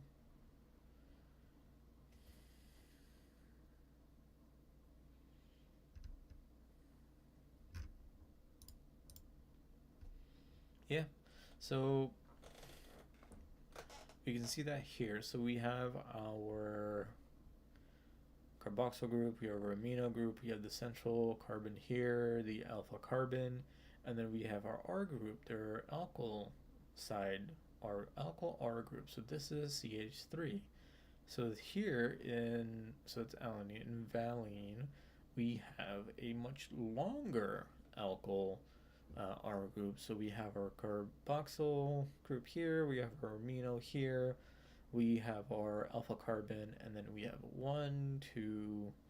a two length alkyl R group, and that R group also has another side chain, this methyl here, CH3 bonded to it. This one is even longer than the valine. So leucine, so we have our amino, we have our carboxyl, we have our central carbon, our alpha carbon here, and so our R group is 1, 2, 3 in length, and it also has another right there. And if we go to the isoleucine, we have our carboxyl, we have our amino, and then this one, it's varying in length again. So 1, 2, 3. We have a CH3 here, and then we have a hydrogen bonded to that. if this was chemistry, you could just probably just have another thing reacting. It'll kick off that hydrogen, and it'll probably like, if you have water or like an OH. OH is generally like an alcohol. OH is an alcohol. That would come in, kick off this, and the alcohol would kick off. That would form water in a condensation reaction, and whatever would be like left between that. It's not in this one. It's the last one. Would like bond here, and then you'd have like another, either short or like super crazy, another side going that way. That's just a side tangent. That doesn't really matter here. Okay.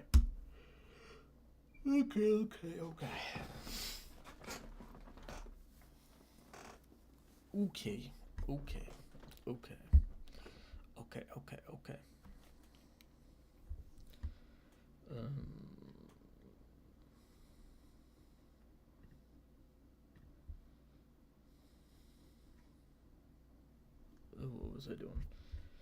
Okay. Let's not get distracted. I get distracted easily. I feel like I have ADHD so much. But, who doesn't have ADHD? It's like everybody's got a little bit of autism. Some people got a lot of autism.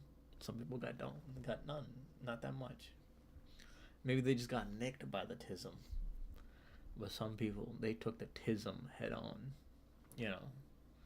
Those are tism people. I might be a tism person.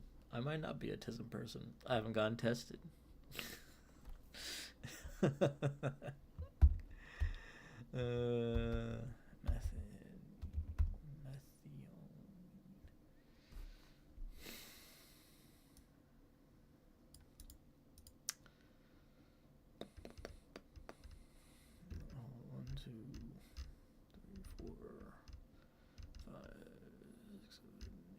Is it gonna go over all 20?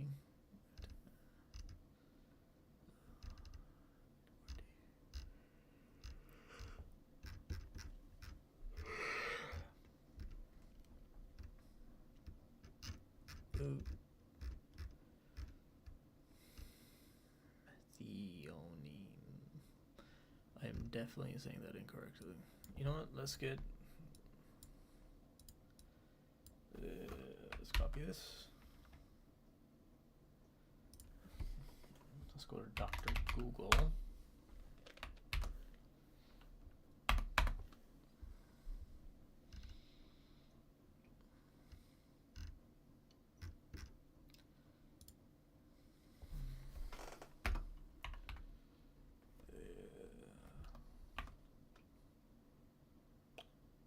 Methionine.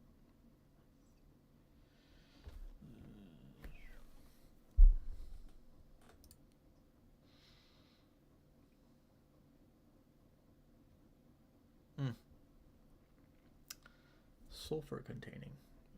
Oh, this is one of the SH ones.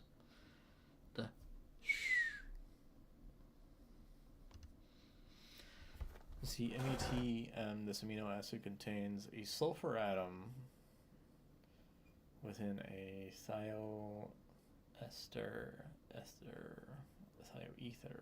group.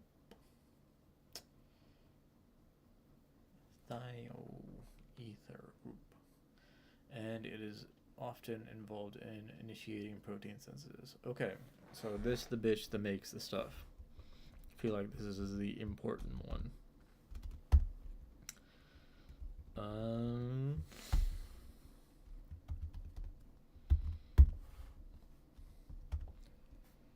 Contains sulfur atom.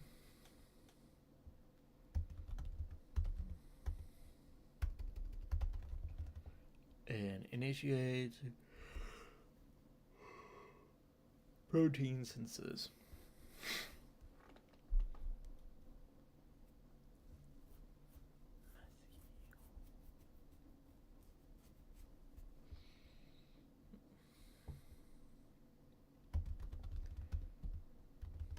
Thioether group. Oh, that is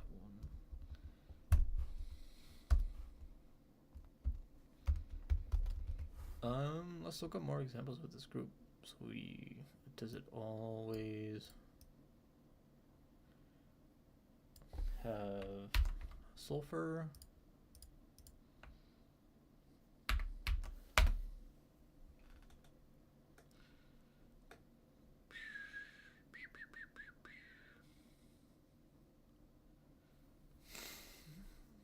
Sulfide or thioether is an organosulfur functional group with connectivity RSR prime as shown on the right.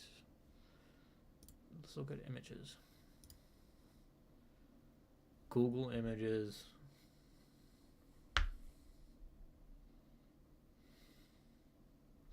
Definitely better than Bing Images. Google, number 1. Bing, number 5.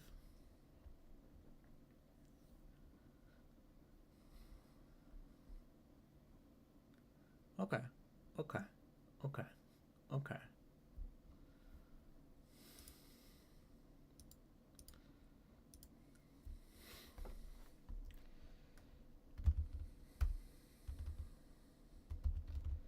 Often involved in initiating protein, not protein.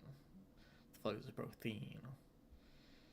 I ain't Spanish. Why am I ing? Why am I lisping?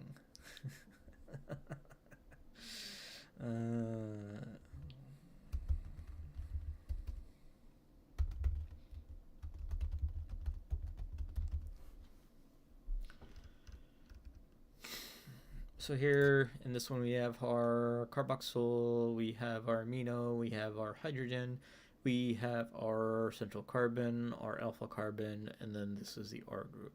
1, 2, 3, 4. With an S in the middle. That bitch silent. It's a sneaky bitch. It's a silent bitch. But it's an important bitch.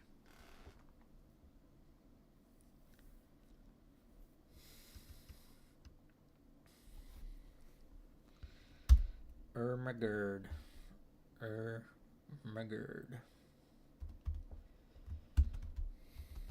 Proline. It is pro. P. It is professional.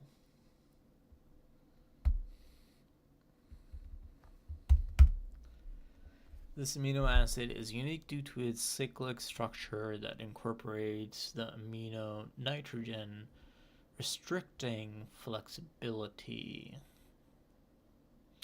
It's often found in turns and loops of proteins. Okay. It's a strong bitch. It's a stubborn bitch.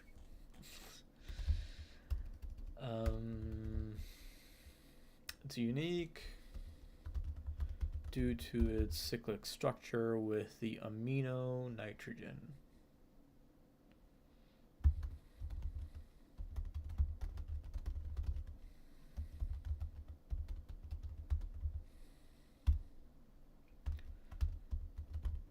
And it restricts flexibility.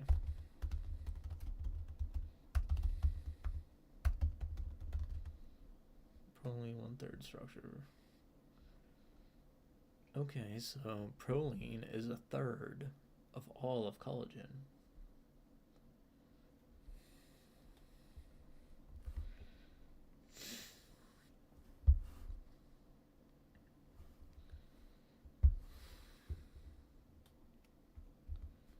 So we're going to listen to some tunes.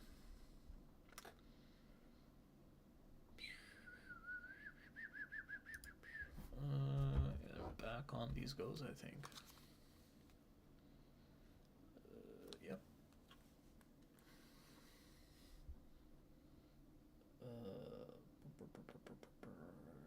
Just in case.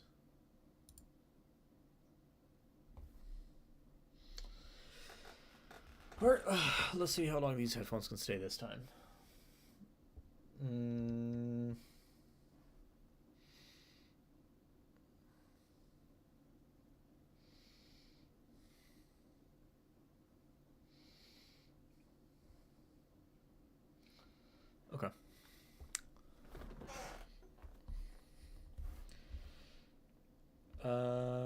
So proline, unique due to its cyclic structure.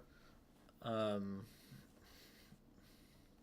think I gotta take the glasses off for it to fit real good. Yeah.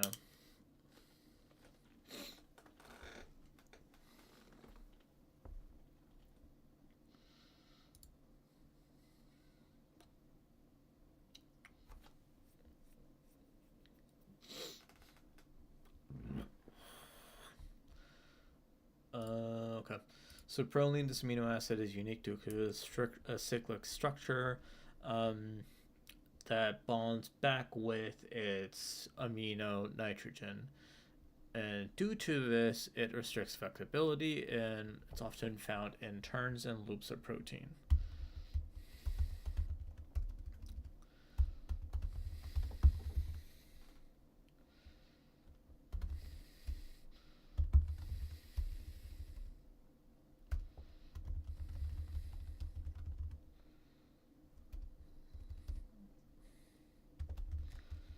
Proteins. Okay.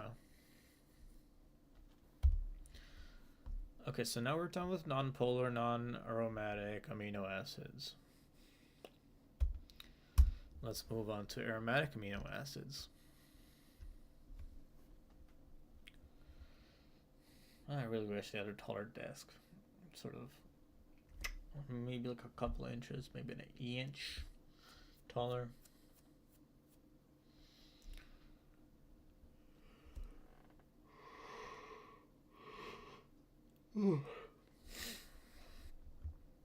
So aromatic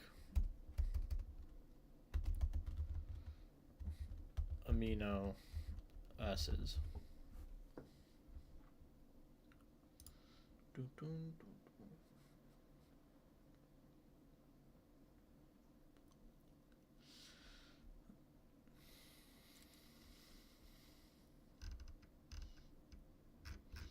Man, I feel like I'm going hella slow with this. But I feel like it is what it is.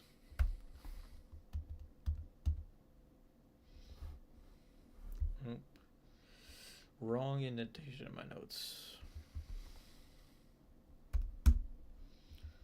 There we go. These amino acids have aromatic rings in their side chains, so aromatic amino acids, like their name suggests, they have aromatic rings.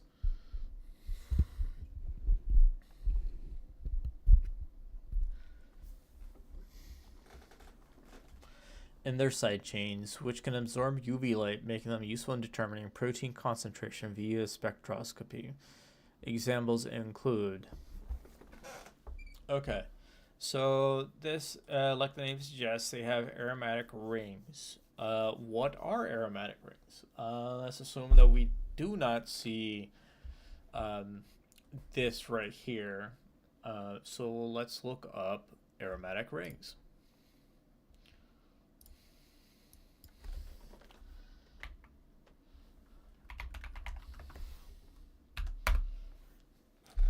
Simple aromatic rings, also known as simple areas or simple arenas, simple aromatics, are aromatic compounds that consist of only conjuncted panel or ring system.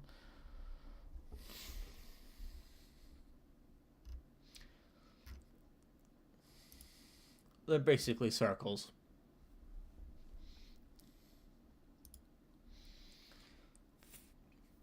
So benzene, also benzene. Ring, ring. Non-aromatic, anti-aromatic. Yeah. This, I feel like this is a good visual.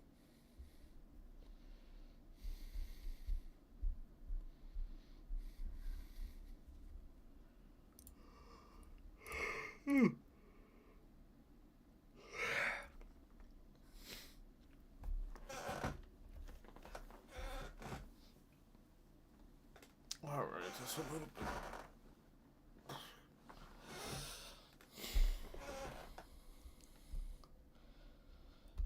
So there are amino acids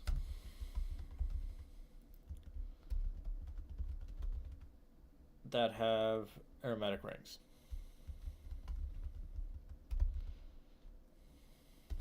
as the R group.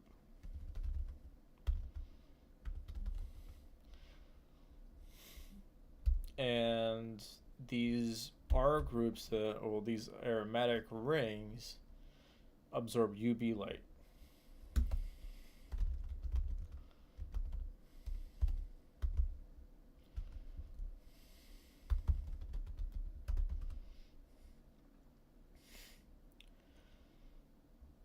And because of that property they are very useful to figure out protein concentration.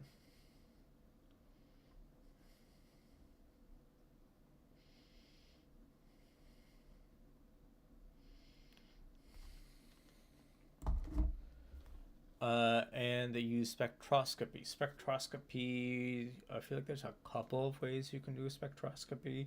There's an electron. Am I talking about instead of just relying on my memory, I'm going to rely on Google, the best tool a student can use.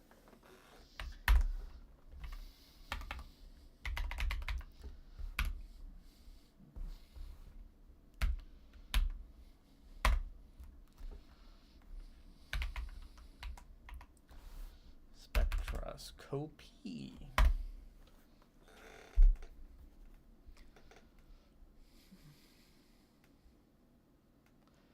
Okay. I was thinking of electron microscopy?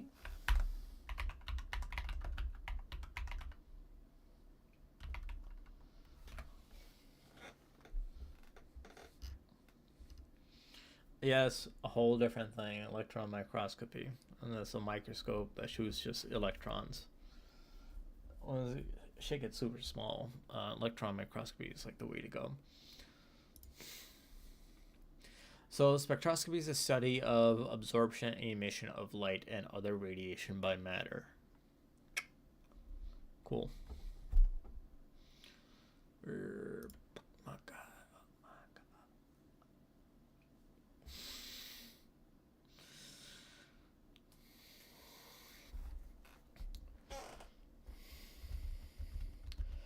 Okay, so the aromatic rings, so aromatic amino acids are amino acids with aromatic rings as the R group.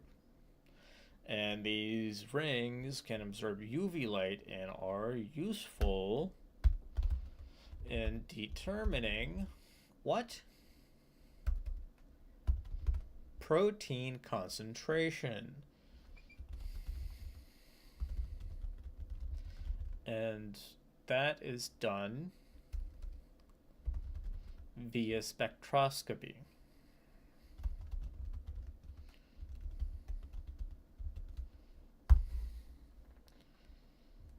So now we get to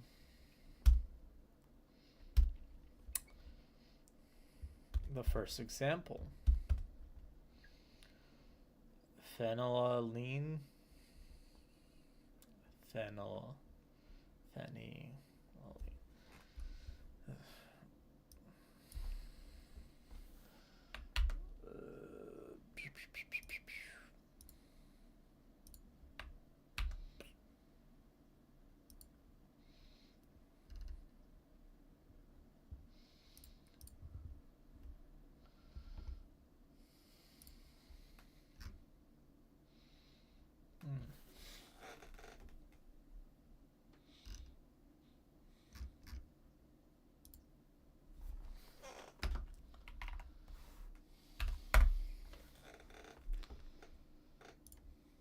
Molly leaving was...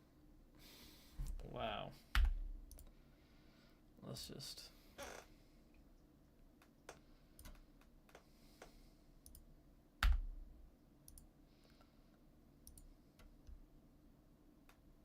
Phenylalanine or phenylalanine. Hold up. What?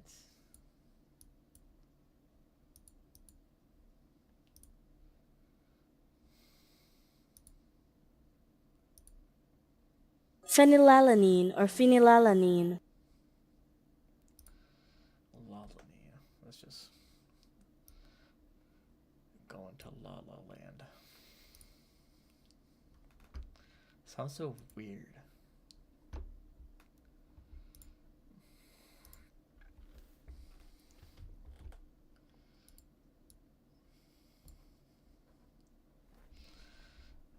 Sounds weird.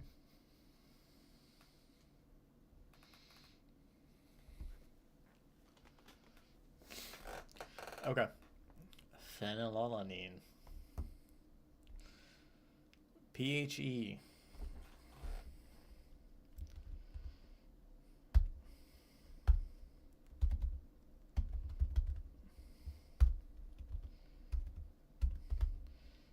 P.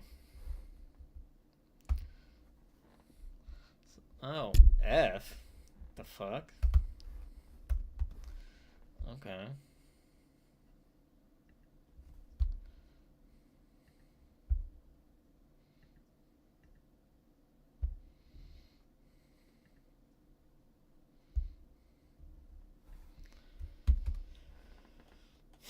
This amino acid is nonpolar with a benzene side chain contributing to hydrophobic core. It's big. It's both.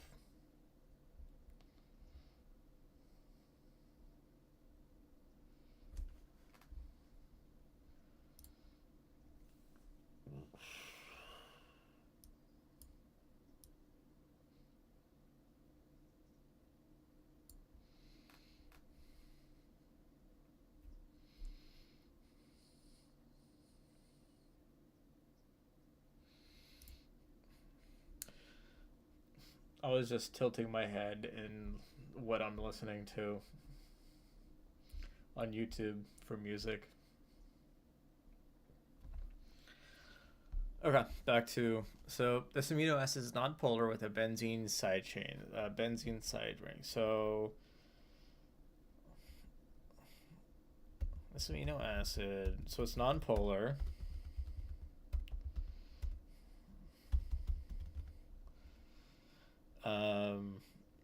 And has a benzyl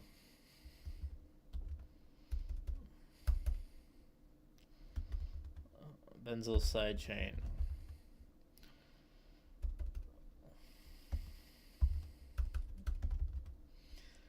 Due to that, it contributes to the hydrophobic core.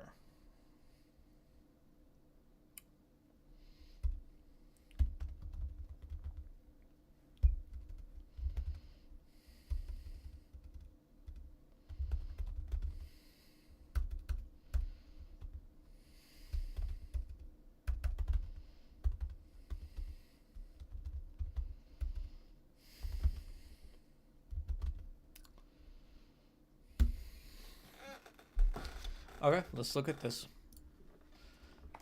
So from when we were looking at aromatic rings, so this is a benzyl, so we can see this is benzene, also benzene. This is benzene. So we have here our carboxyl group, we have our amino group, we have our central carbon, we have our alpha carbon, also central carbon. It's just potato. And then we have our R group right here that goes into a benzene. Oh, it's a benzyl R group. Benzene ring would just be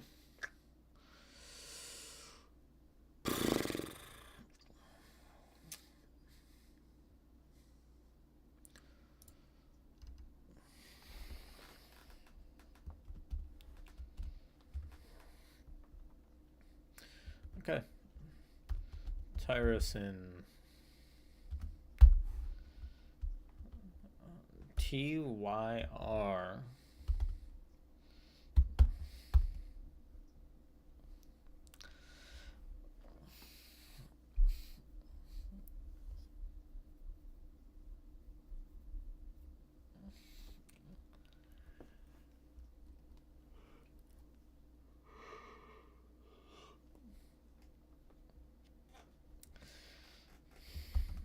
So this amino acid is polar due to the hydroxyl group attached to the benzyl ring. Its structure is vital to signaling pathways using tyrosine kinase receptors.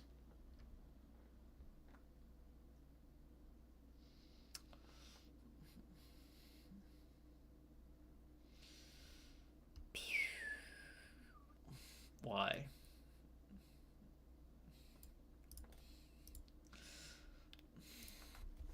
Okay.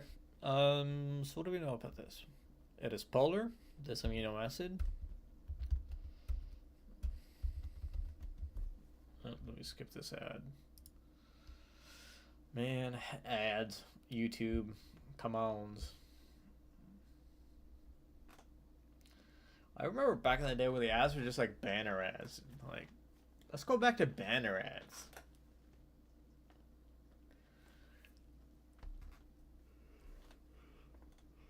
I'm just yawning away.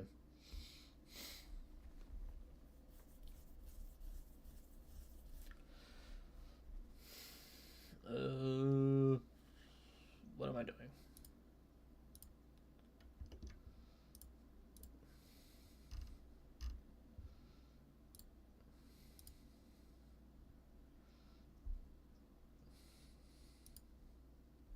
Okay. Let's get back to this. Let's not get distracted again.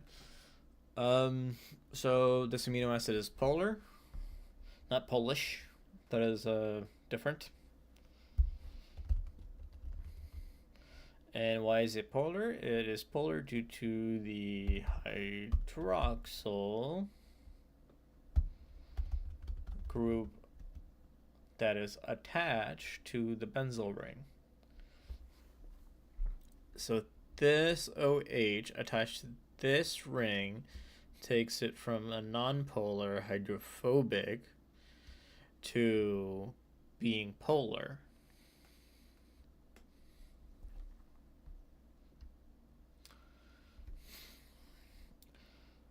It's polar due to the hydroxyl group that is attached to, oh my god,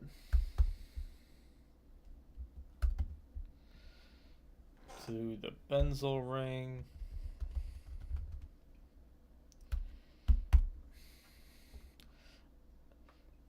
This structure is vital to signal pathways, so it's a big key thing, another major key.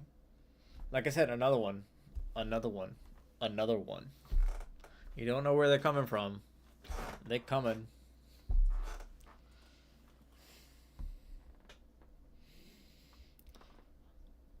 Like, like a man says, pull-out method works. It don't work. The only thing that man's is gonna be pulling out of is your life after you get pregnant. And then you got a deadbeat dad. A baby daddy.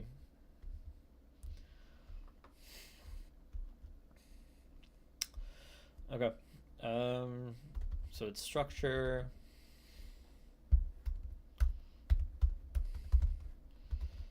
Vital to signaling pathways.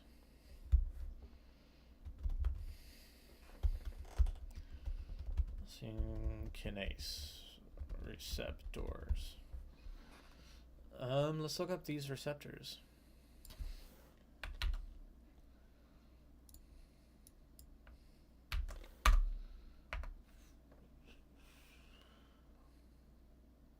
RTKs are a family of transmembrane proteins that play crucial roles in cell signaling pathways, responsible for transmitting extracellular signals such as growth factors, hormones, cytokines into the cell, leading to various cellular responses. Cool.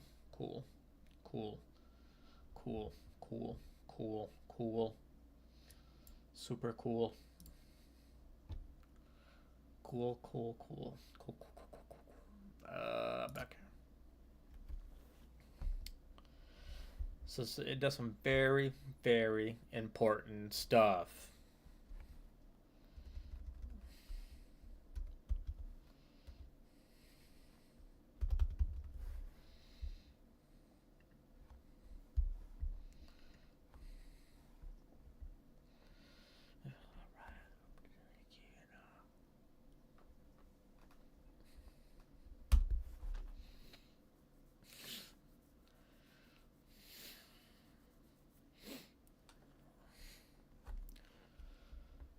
Um,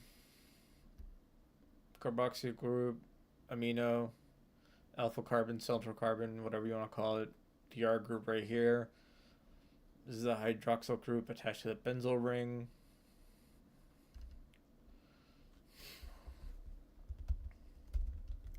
Alright, moving on to the next one.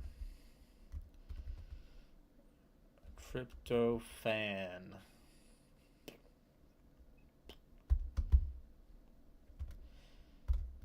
TRP.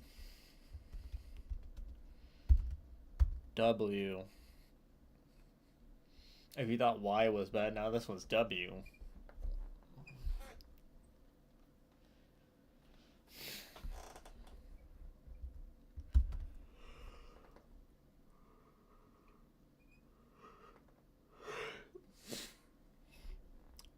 It's a big beefy one.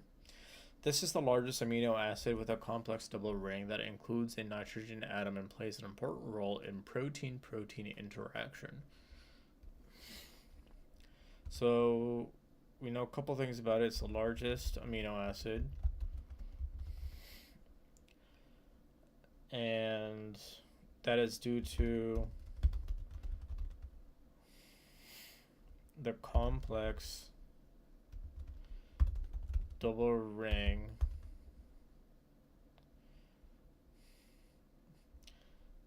that also has a nitrogen.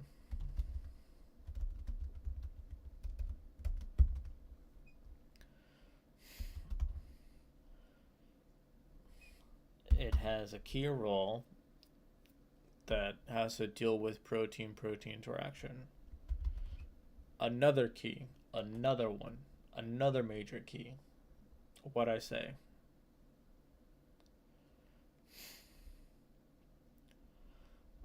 Protein-protein interaction.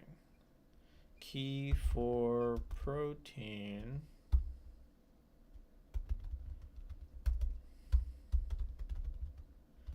interactions.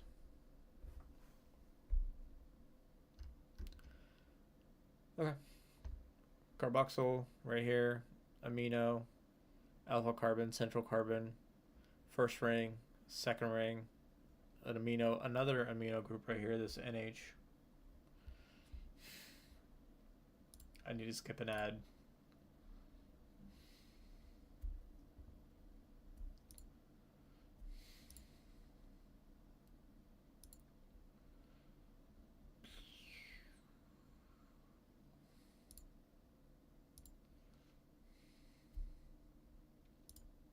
Okay.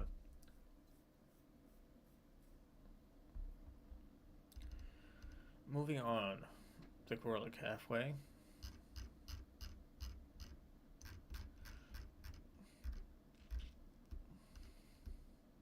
Almost done.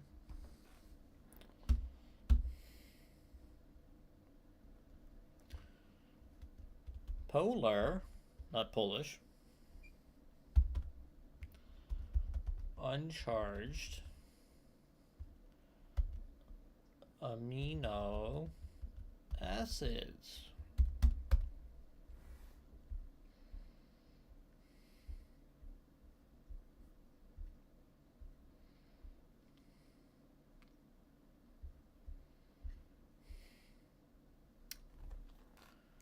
These amino acids have side chains that can form hydrogen bonds with water, making them hydrophilic. Examples. Okay, so these are probably going to be ones that are going to be used mainly in the condensation reactions because they're hydrophobic. And not hydrophobic, hydrophilic.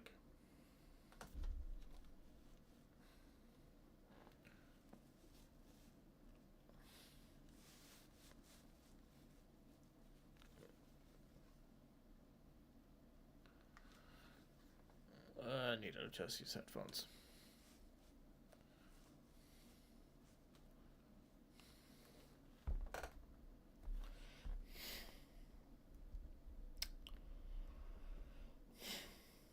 Okay. So these are amino acids with R group side chains that can form hydrogen bonds with water, making them hydrophobic. So these are amino acids that are one hydrophilic and can form hydrogen bonds with water.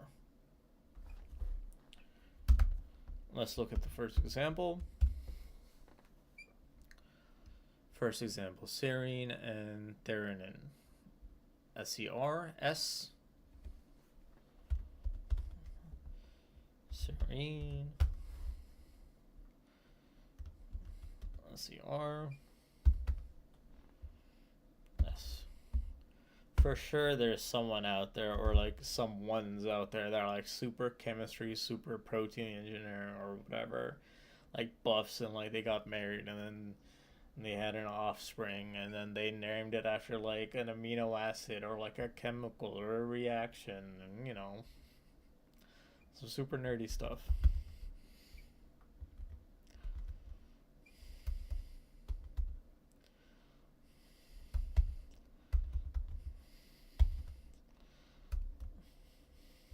I mean, it's some cool stuff, but it's not that cool. It's not like One Piece.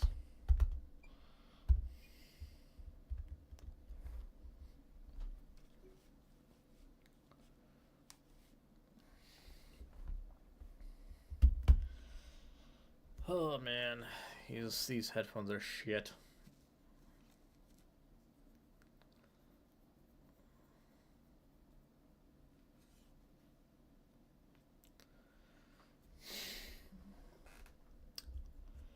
Okay. So serine, threonine, these both contain hydroxyl groups that are often involved in phosphorylation.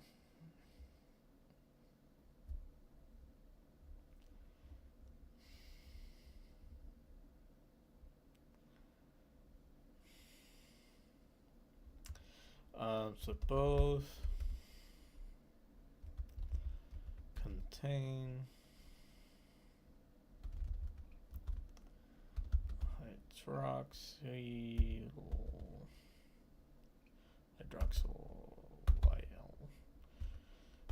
groups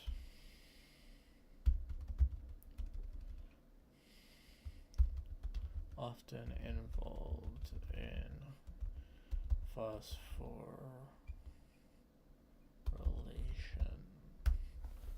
Let's look up what that is. Let's see some examples. Examples.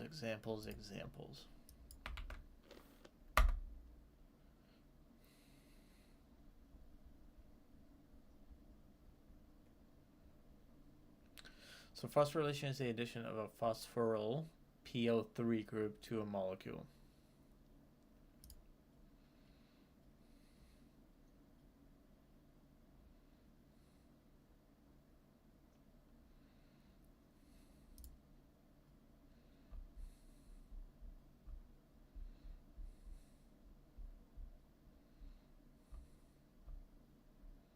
Okay.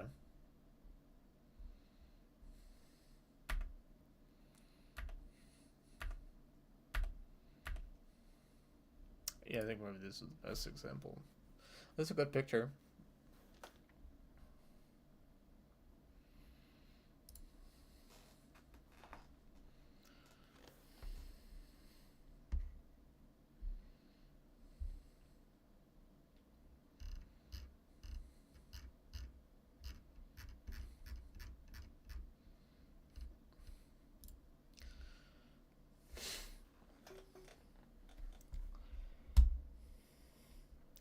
Okay.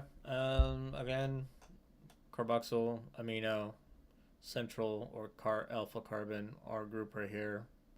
R group, amino, carboxyl.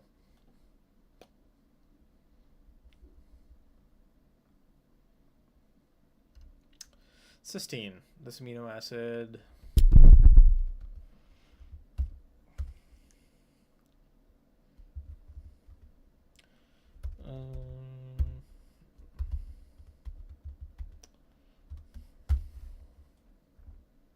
CYS C. This amino acid has a thiol group. Has a thiol group. The SH, the bitches. The shit that librarians tell you to do when you're in the library. Shush. So because of that, making it reactive and prone to forming disulfide bonds. So making it reactive and prone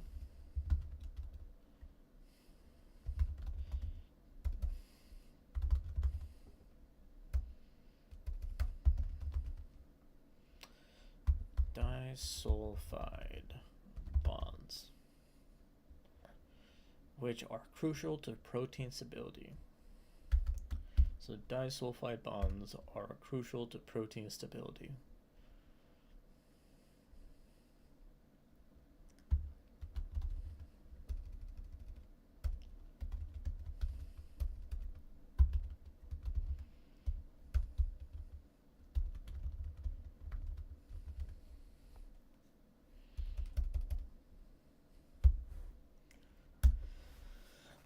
Here we can see the R group by the central carbon. The ethyl carbon is an SH bitch.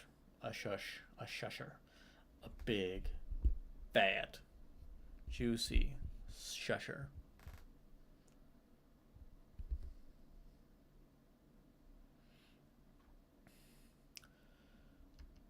Amino, carboxyl. Should be able to pick up on those now.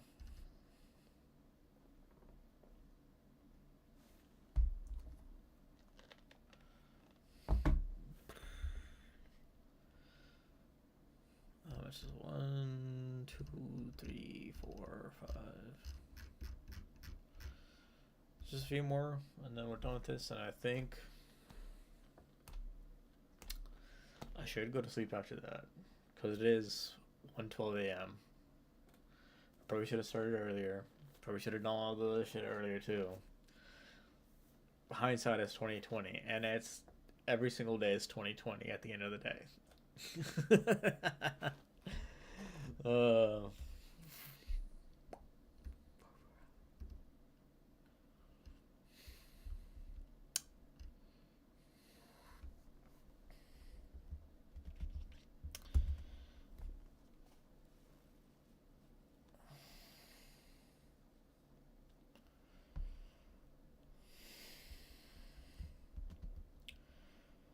All right.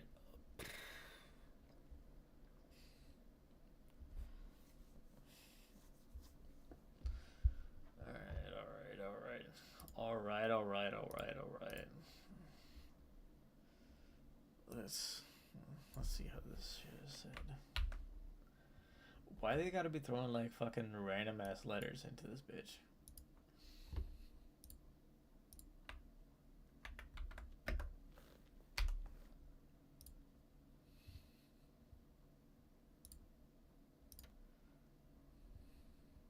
Asparagine. Asparagine. As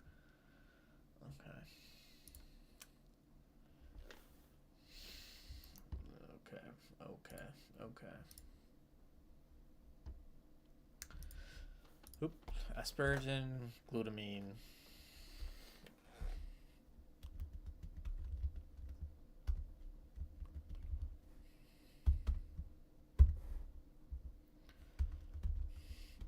Glutamine.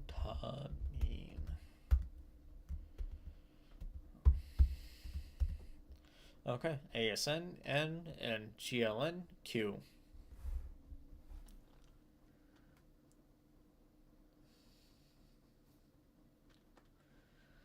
The G be throwing me off. Is it that of silent? Is it said?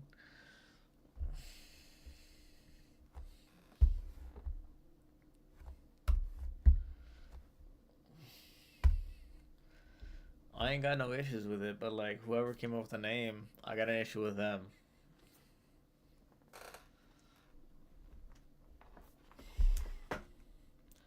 But for that, I gotta build a time machine, and then like make that work, and then go back and kick them in the head. These contain amide groups that do not give or lose protons, remaining neutral in charge and often involved in hydrogen bonding. Okay, so they got amide groups and do not and stay neutral, so they don't lose or gain protons. Don't lose or gain protons.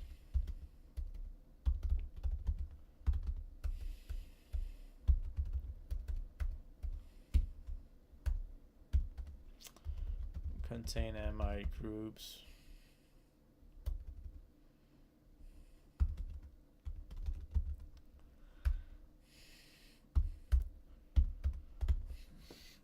Ooh, the new Captain America's coming out. That's gonna be something good to see.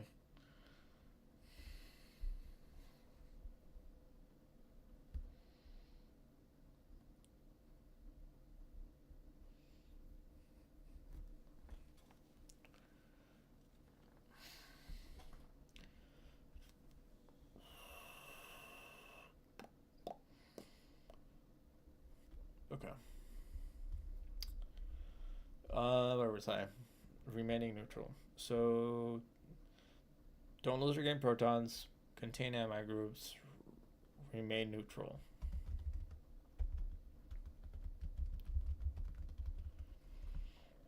In charge, not politically.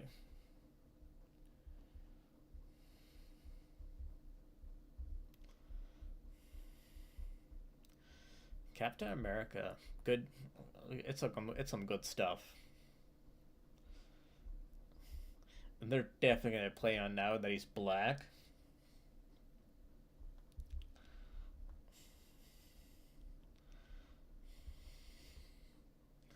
It'd be funny if they do a Captain America, another new Captain America, with a black Captain America, and then they use a time machine or like the wormhole thing from like Scott's van, and like send them back to the Jim Crow era.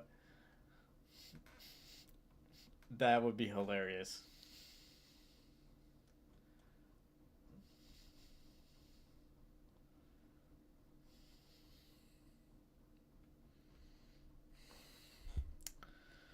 Well, Hail Hydra is no longer a thing. It's now Hail Israel.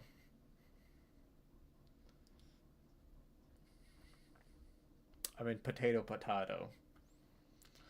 One genocide to another genocide.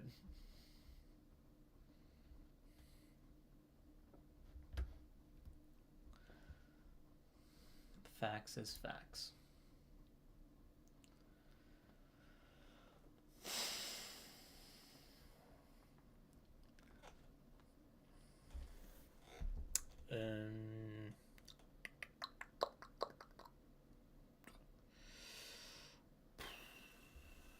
Remain neutral in charge and often involved in hydrogen bonding.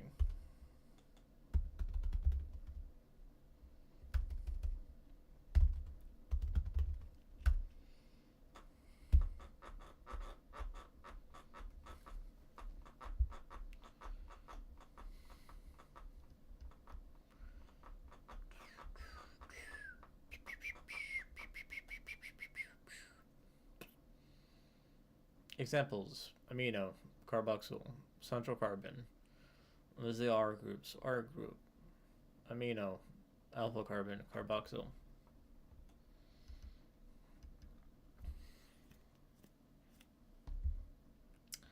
Hopefully someone finds this useful while I'm also doing this so I learn this better, because if you want to learn something better, you teach it. But hopefully someone finds this beneficial.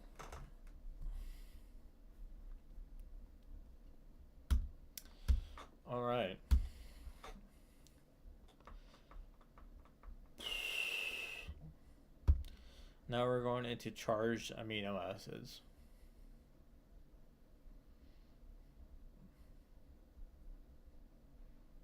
But were they racist?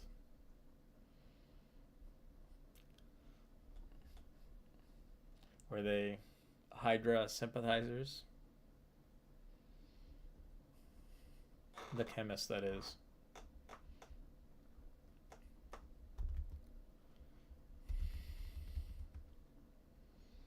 Fucking chemists.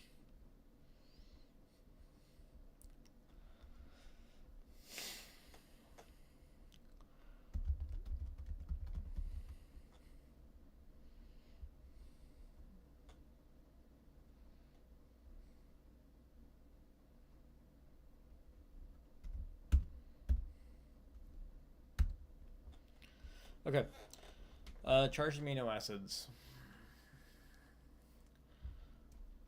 These amino acids can be further divided into acidic and basic amino acids based on their side chain charges. They are often important for enzymatic activity and for creating electrostatic interactions that help to stabilize protein structures. Okay. So they're into two divisions,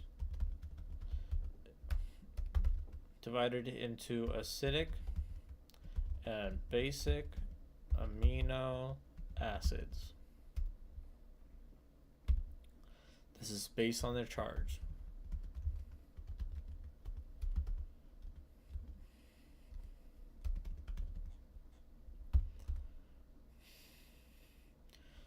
They are important for enzymatic activity, creating electrostatic interactions, and help stabilize protein structure. Okay. Important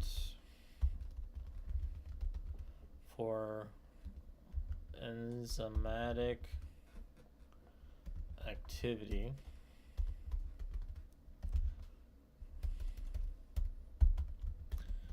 Creating electrostatic interactions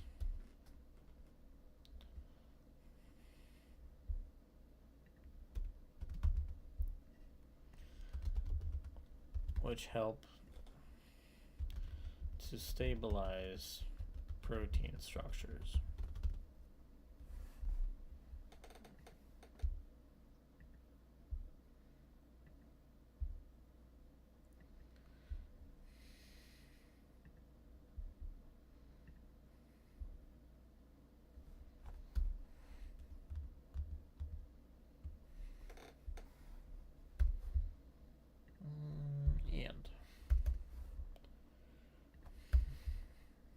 I'm just fixing some spacing and spelling on my own notes.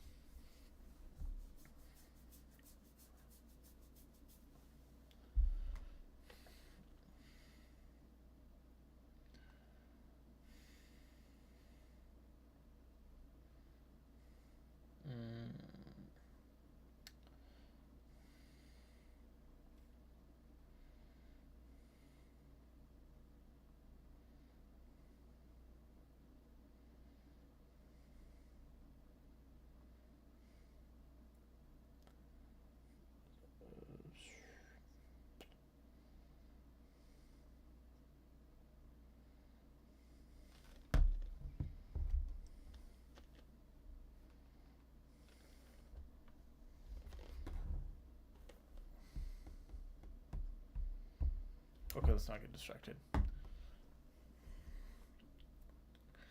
Okay, they're divided into acidic, basic amino acids based on their charge, important for enzymatic activity and creating electrostatic interactions that help stabilize protein structure.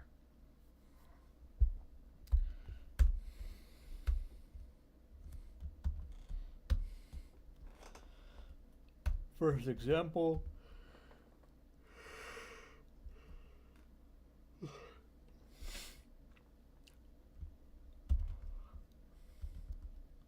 Aspartic acid.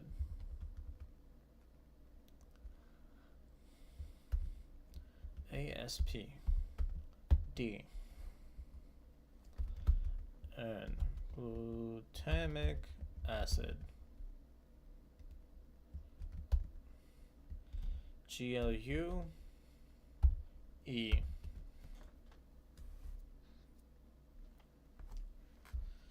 What am I listening to?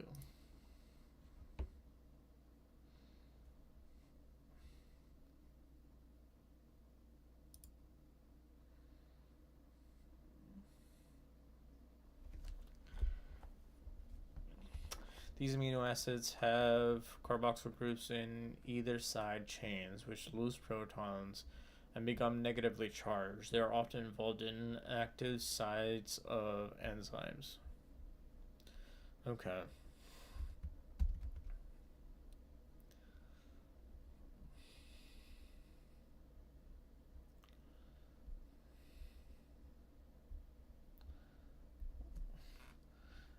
Jenny has another new song.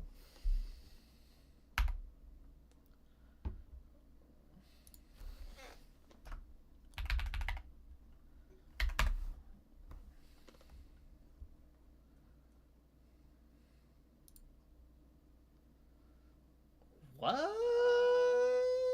She got a new song? Fuck.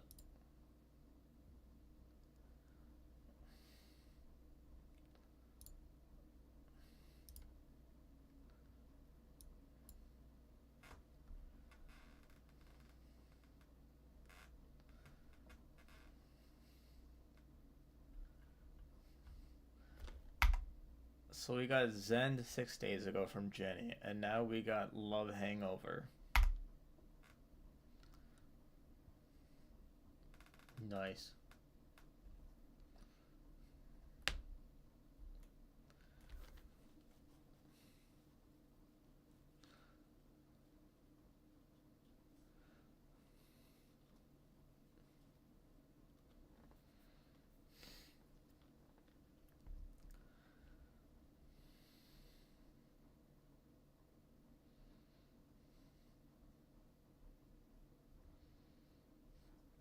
Okay.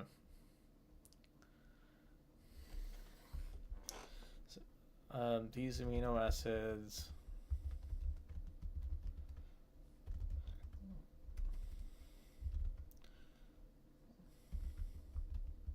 have carboxyl groups for their R groups.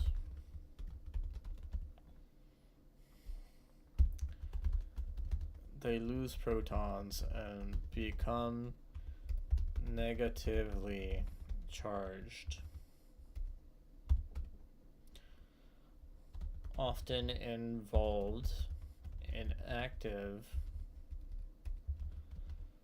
sites of enzymes.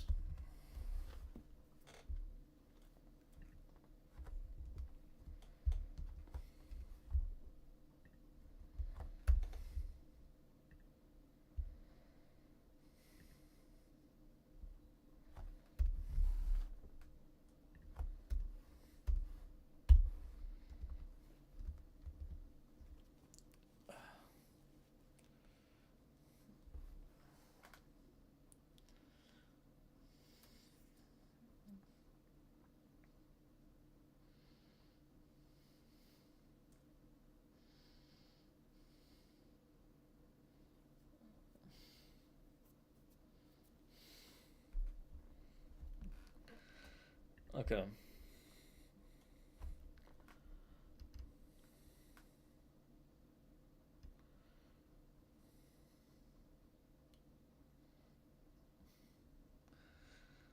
This is such an interesting concept for this music video.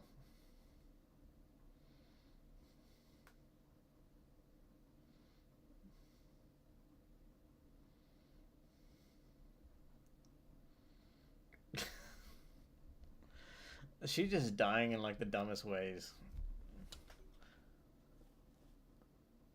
Basically, the dumb ways to die game from like back in the day, but a music video and with Jenny. It's good, yeah, it's a good song. I'm digging it. Music video is good too.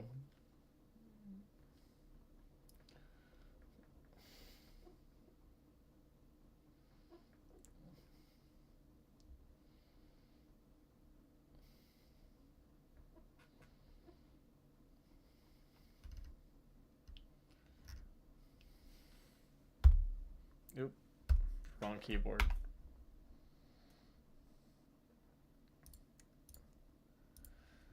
Fucking ad telling me to skip the ad. Bitch, I'll skip the ad. Come at me. What are you gonna do? Nothing.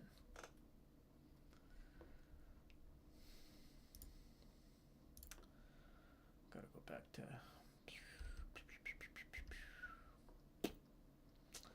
I don't wanna keep listening to my other music, or should I switch it up and listen to some Atao Lakan?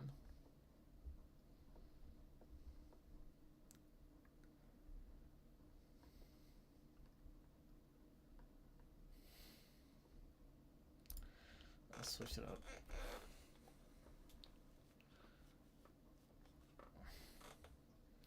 These headphones are not comfortable.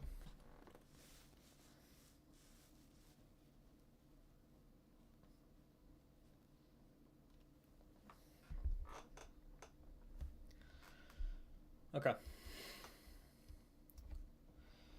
Next example is lysine.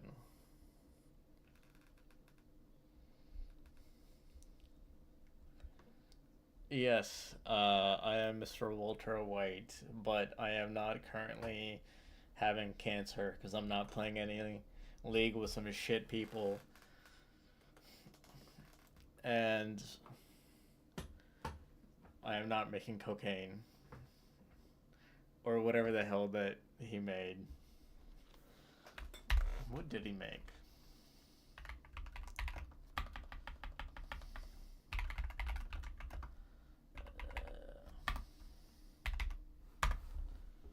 Crystal meth. Yeah, I'm not making some meth right now. I mean, it's not hard to make meth. It's not. But I'm not making it right now.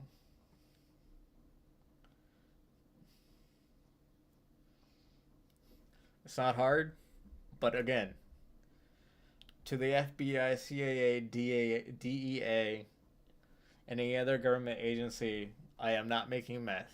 Nor do I have intentions on making meth. Presently, in the past, or in the future.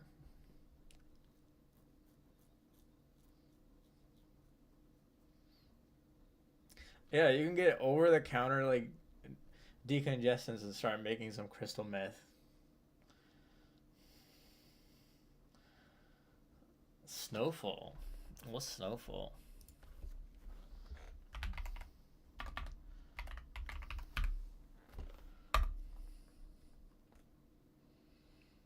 Oh. I've seen this. This is a good show.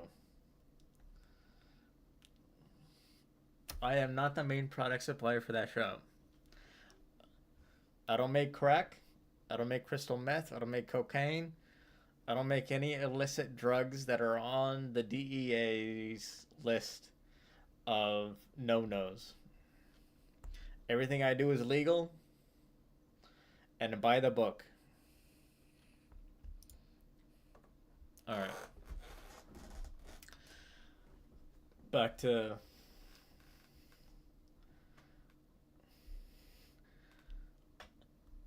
I am not working with the DEA. I don't have any business relations with the DEA.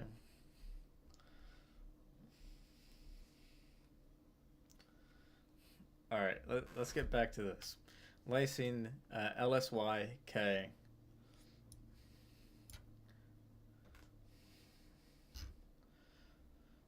This amino acid has a terminal primary amino group often involved in binding to negatively charged molecules. Okay, so basic positively charged.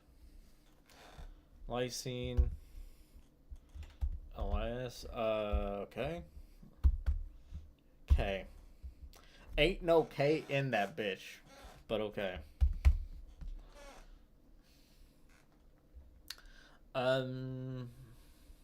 Terminal primary amino group.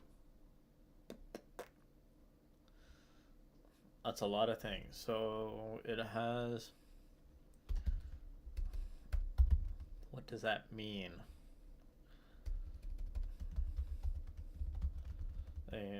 Terminal.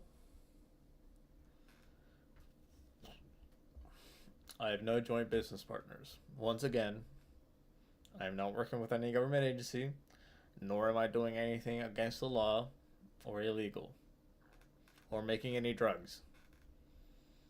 But like, crystal meth is pretty easy to make.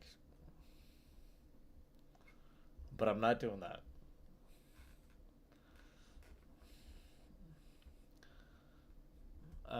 Terminal primary amino group.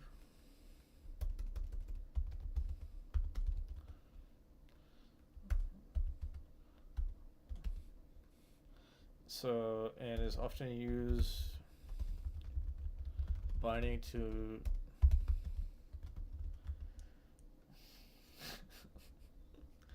I have not rented out an RV for technically today because it is 1:36 a.m. nor for the weekend. I have not rented out anything.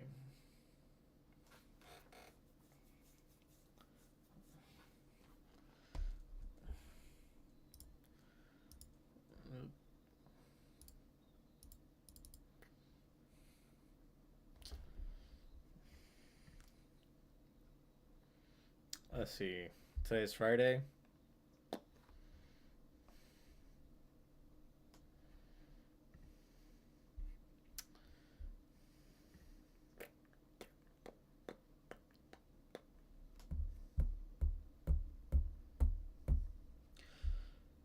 Twitch, trust me, just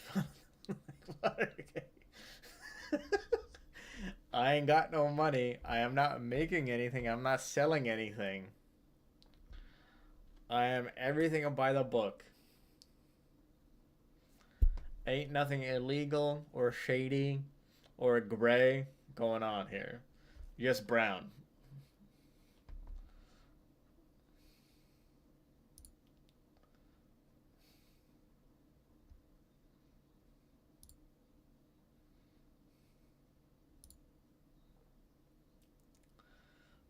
There is no Watergate-esque situation going on here. There is no money to trail to follow.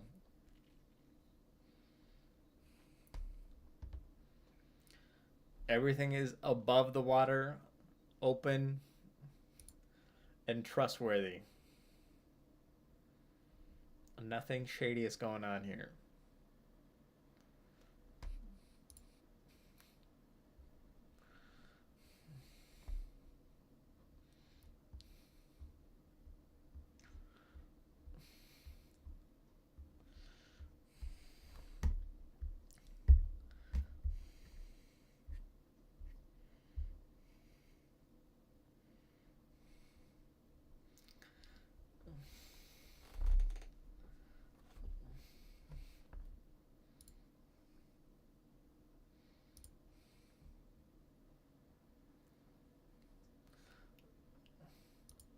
Ain't nothing shady going on here. My book is clean.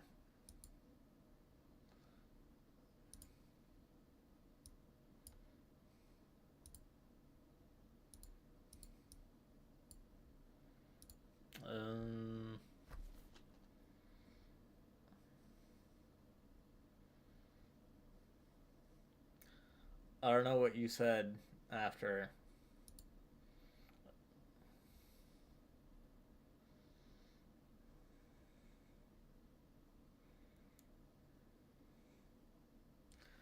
I mean, I am only learning this Khan Academy open source stuff.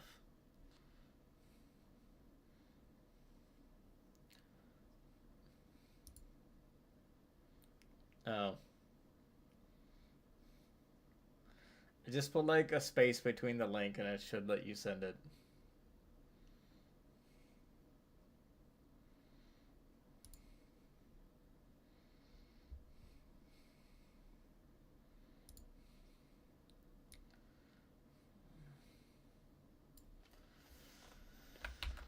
Alright, let's see this.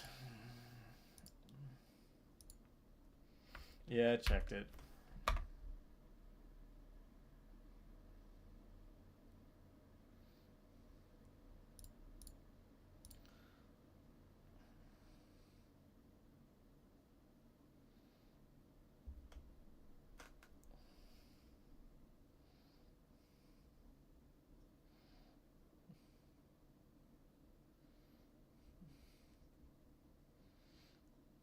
What?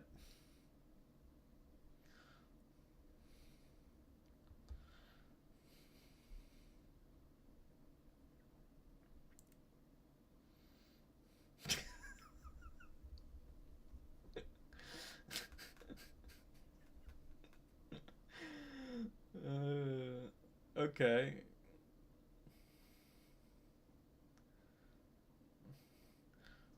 Okay. I thought that plane stuff was gonna be something else, but wait, let's. Where the hell do you even find this? Like, what is this? I feel like this is something like a butterfly in the I feel like I've seen sky. like another I can go kid. twice as high. Take a look, it's in a book, a reading rainbow. I can go anywhere. Friends to know I have and not ways to seen grow. I A can reading rainbow. I can be anything. Take a look, it's in a book, a reading rainbow. A reading rainbow. or how to make them efficiently, effectively, purely.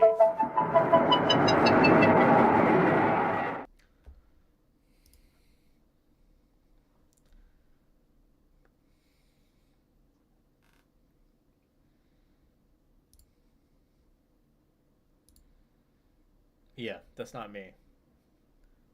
I'm not thinking about reading a book on how to make crack, crystal meth. Because I like to stay on the good side of the law. I'm a good race. And I like to stay on the good side of the law.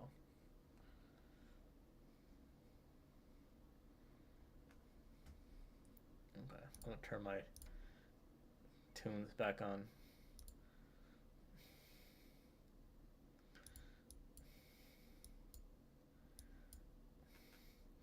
So the song I'm listening to right now is like it's a very nonsensical song. Like this is what it's called.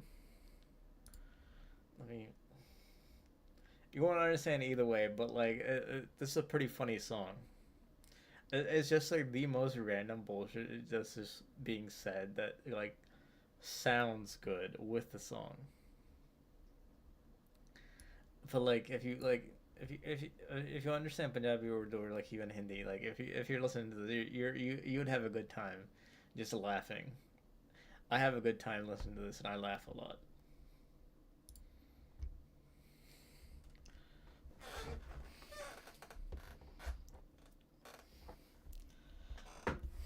Okay, let's get back to this. So again, lysine, LSYK, amino acid. This amino acid is a terminal primary amino acid group, and is often used in binding to negatively charged molecules.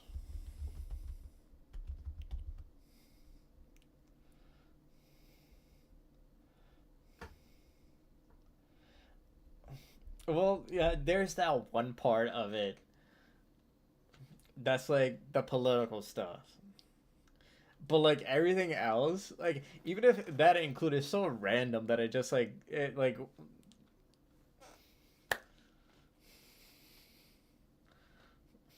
it's about a nose ring. What does like that have to do with a nose ring?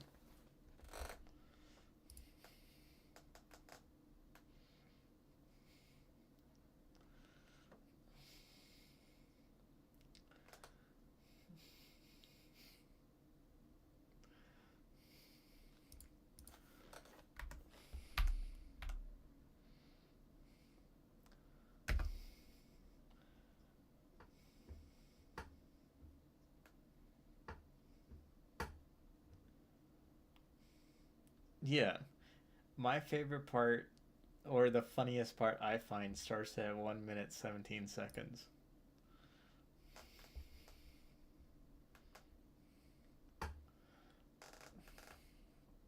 Yeah, let's go back to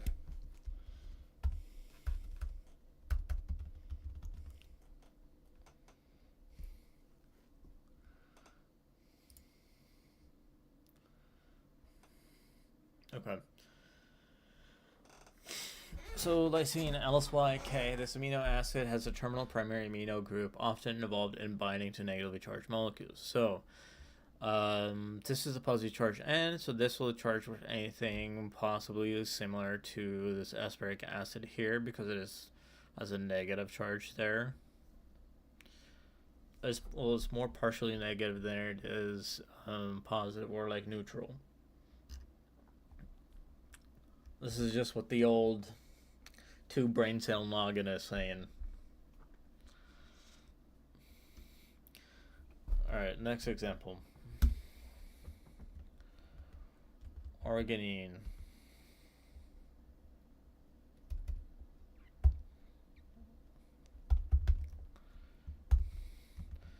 ARG. R.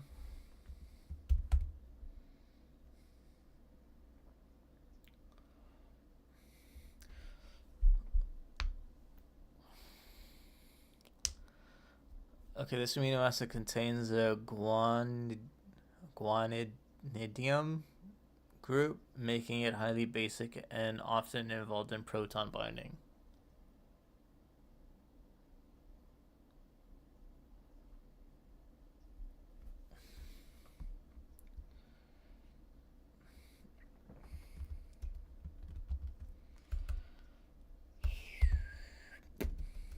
Let's see, contains a guanidinium group.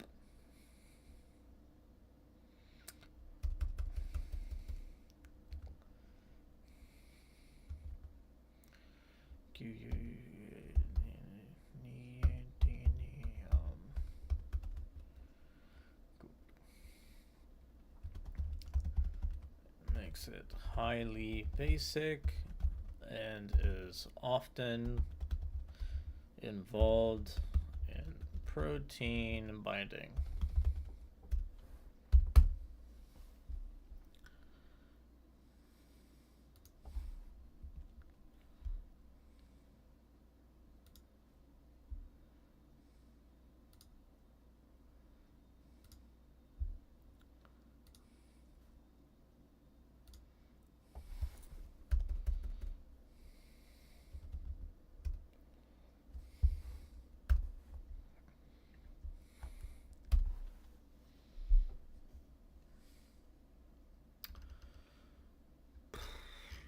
Murdered.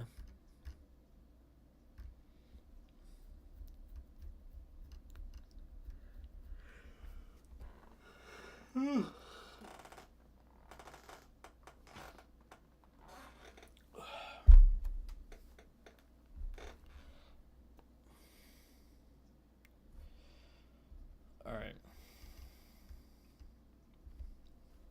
Next example, histidine.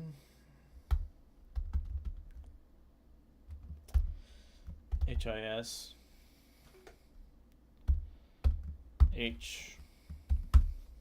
This amino acid contains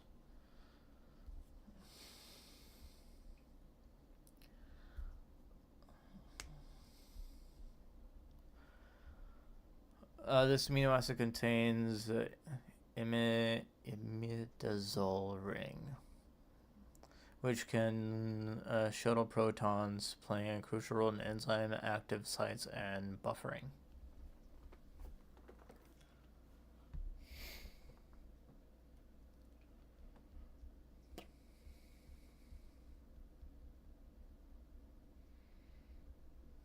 Okay. Oh my god, it's almost 2 o'clock.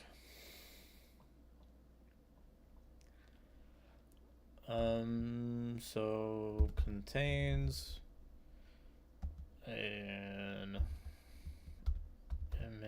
imidazole. Yes. Very much so the best time to study, 2 a.m. I mean, I've been going for 3.5 hours so far, so.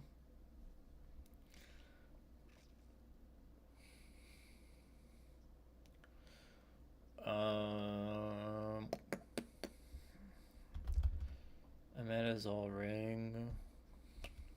Ring. I'm not picking up.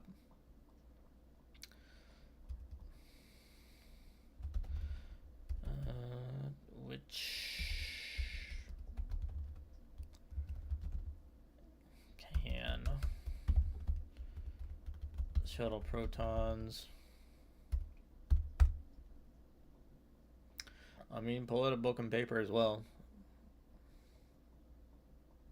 Book, paper, notepad, whatever, pen, stylist, whatever floats your boat.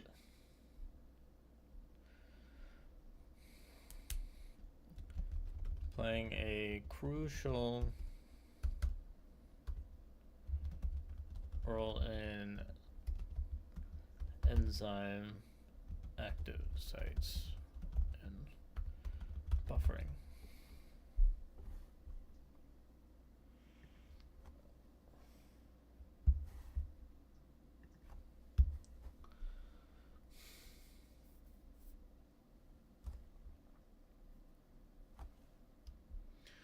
I got how many more to go?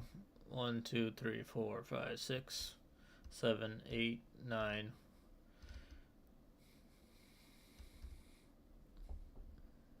Nice.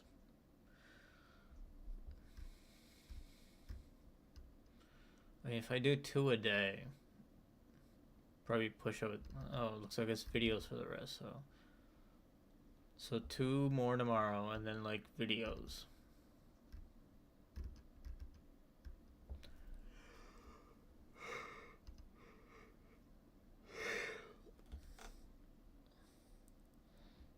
Yeah, same. Neither do I. But like, I was like, I got the time now, so I might as well, give this a shot. I bought the books, so like I gotta get my money's worth. So I got the books, and then I got the Khan Academy stuff. So interchanging. Nobody misses chemistry. No one.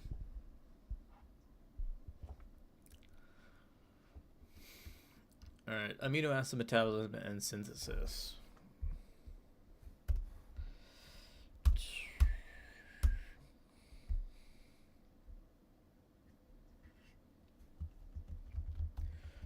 Acid, metabolism, and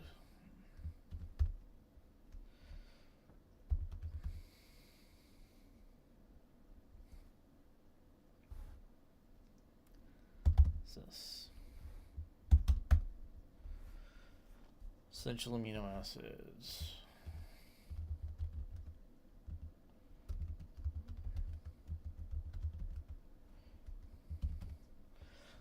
Cannot be synthesized by the human body and must be obtained from diet. These include histidines, isoleucines, leucines, lysine, methionine, phenylalanine, threonine, tryptophan, and valine. Okay. So these are stuff you gotta be eating. You gotta be taking the multivitamins or whatever else. Eating somebody's ass. You gotta eat somebody's ass.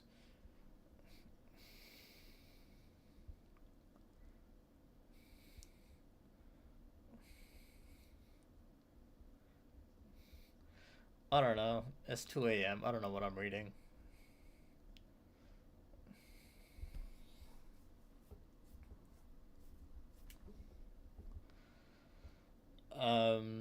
So not obtained by the body.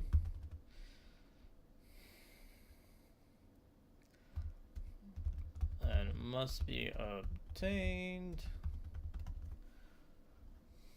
I don't need an Apple Card. Fucking ads.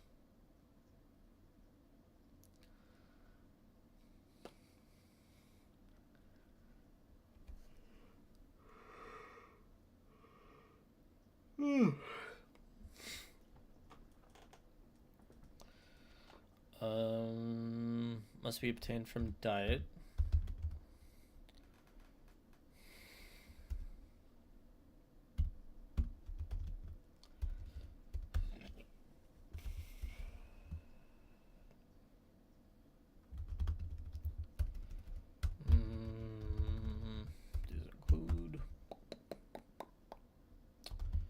histidine, isoleucine, leucine, lysine.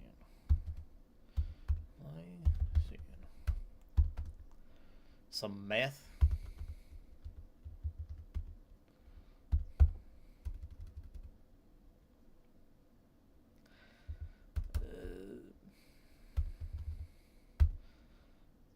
Well, yeah, meth is pretty easy to get. It's everywhere.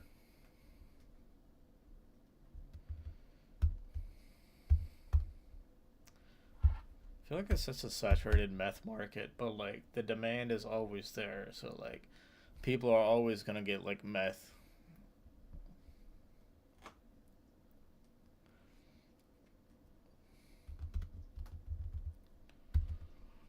I guess that's just how drugs work. No matter how saturated the market is, the demand for it is even higher.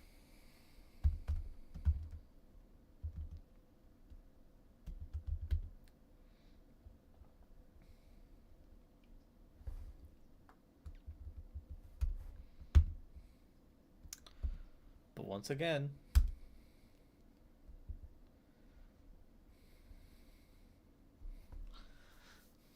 I am not in the business of making meth. Now, I could work for a pharmaceutical company that does make methamphetamines. Then I would be making a meth, but legal meth. That you have to pay more for it than the illegal meth. And yeah.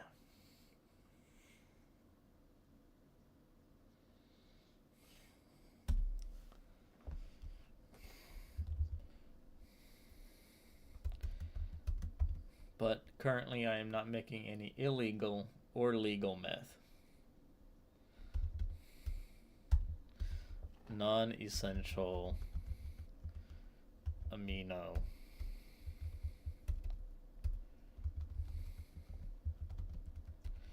acids. I feel like acids really not that much talked about. Like I feel like acids was such like a Vietnam era kind of thing. Like post-Vietnam War. Well, you don't really hear that many people like, yeah, I took some acid. I mean, Norm Macdonald has this really fun, like, has this take on acid. It was like, you know,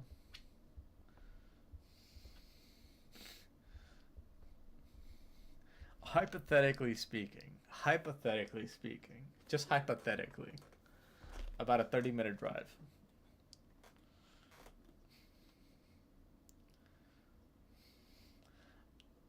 Maybe even like a 10-minute drive.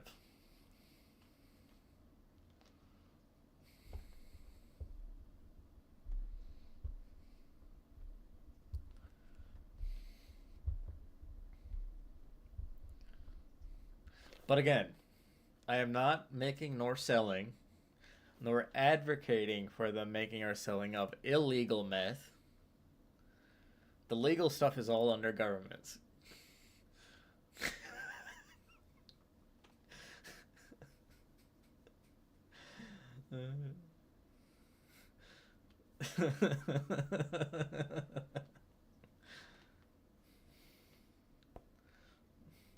I mean, meth like meth is meth. Meth sells. You make a lot of money, but it's illegal. Unless you make legal meth, then it's not illegal. Then you're curing people and not harming them. Because Big Brother gets a cut.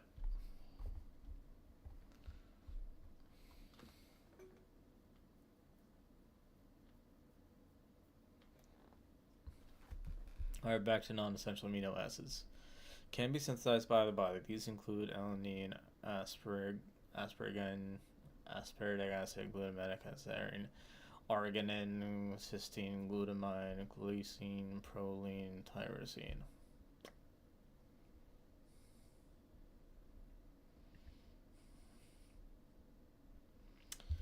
Can be synthesized.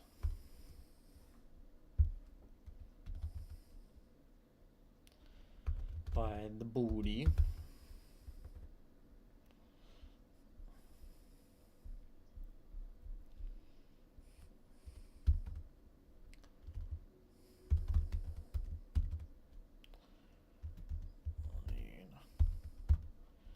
Asparagus.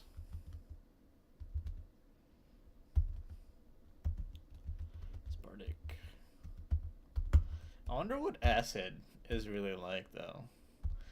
Do you really, like, you take it once and then 25 years later you get another kick from it? Because that's a pretty good economic decision for a choice of highs.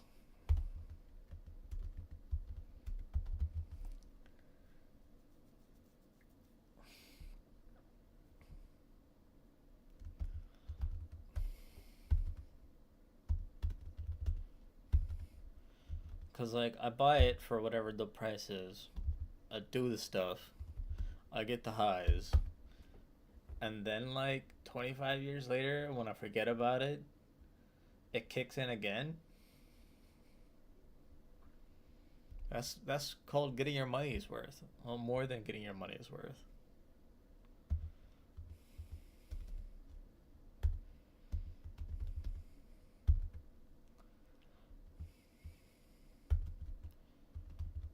But again, I am not advocating for anyone to do acid.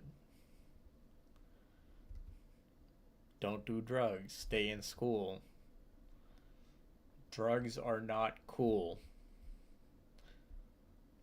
Best thing in the world? Meth. No. Staying sober.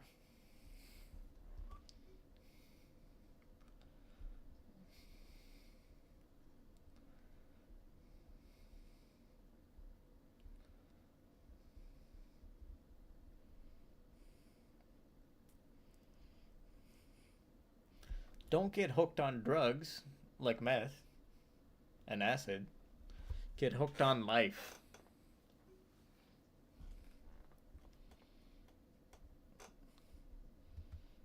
Life is the best drug.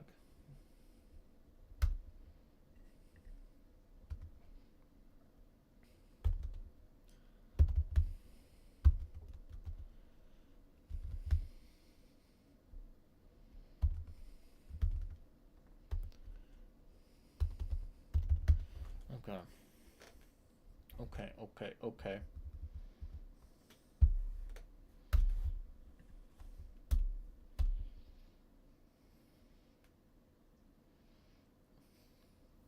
Yes, the drug of life.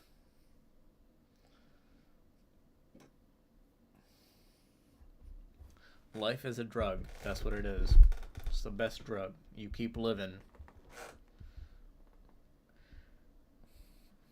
I mean, caffeine is just like a little seasoning on top.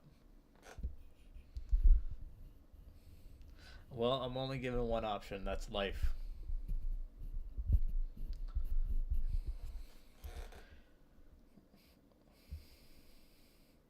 I mean, it's life or meth.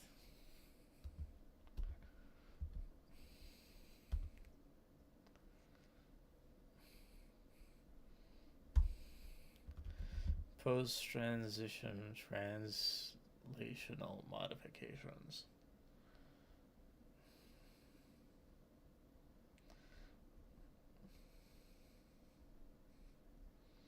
Well, as my Republican peoples would say, pull yourself up by the bootstraps.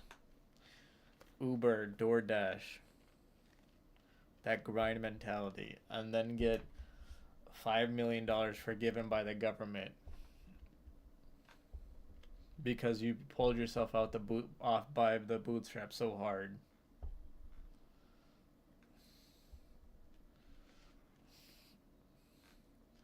Hey, You could have more deformities in your eyes, in your face, in your neck, in your stomach. You only got two. Just fight another bum, take his boots, and then pull those boots up by the bootstraps.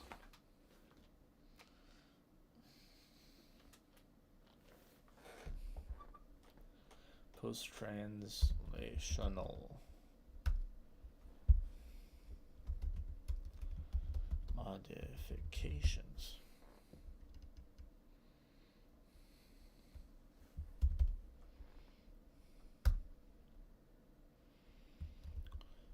Phosphorylation.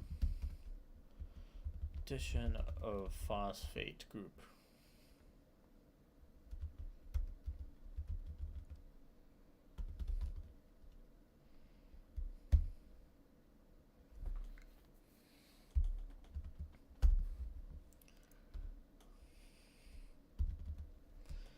Serine. Thronan. Or Thai. Or go to Denmark and like get arrested and live better than 90% of Americans in jail in Denmark.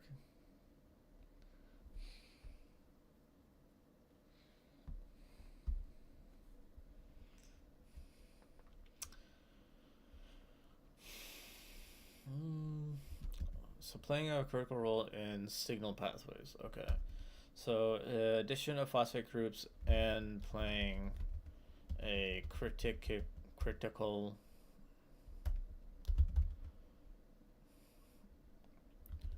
role in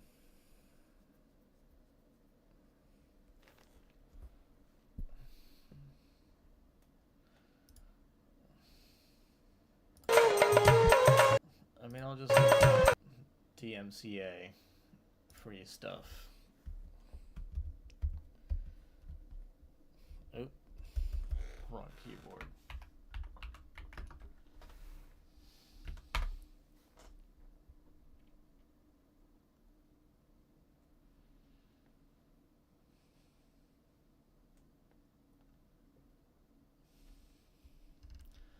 I'm gonna go with YouTube. What says DMCA? If you have an hour this week, you can learn 100. That's an ad. Liftoff of mission 41B, the first flight of the orbital Discovery, and the shuttle has cleared the tower.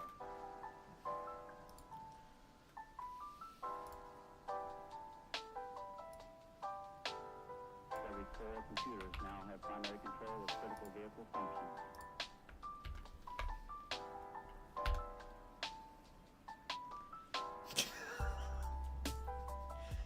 No, that's not music. That's 10 hours of Pre saying why.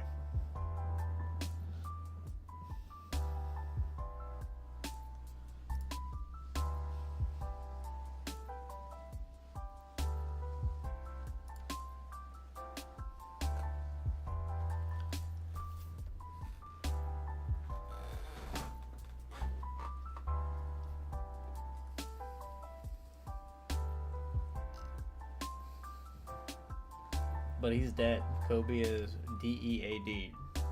Dead.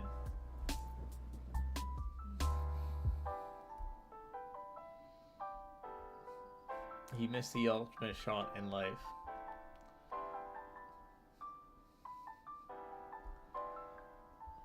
His lesson is don't get on air helicopters.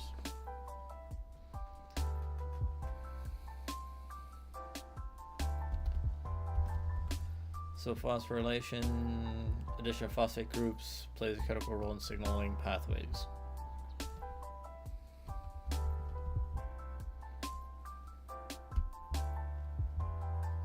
Mamba mentality.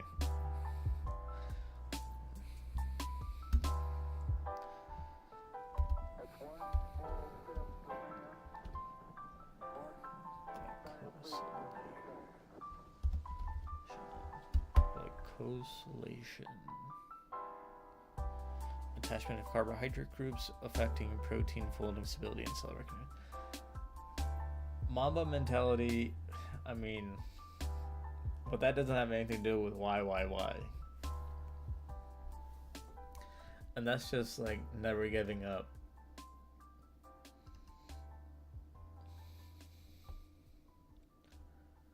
His ad with Kanye, I don't know if it was a Super Bowl ad, that was hilarious though. Or Kanye was like, "What the fuck you saying, Kobe Bryant?"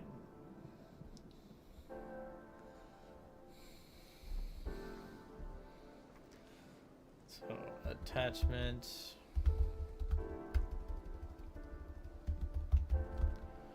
of carbohydrate groups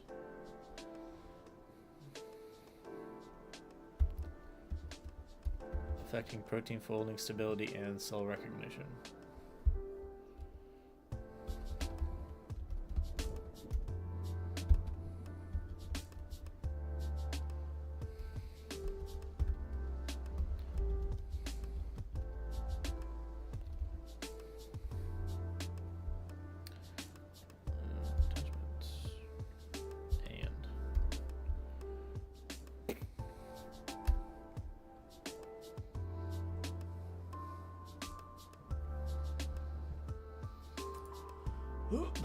We're hitting the 4-hour mark.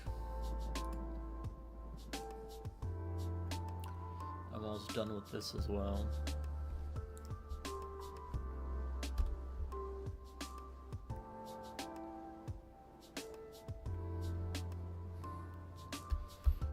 Ubiquitination.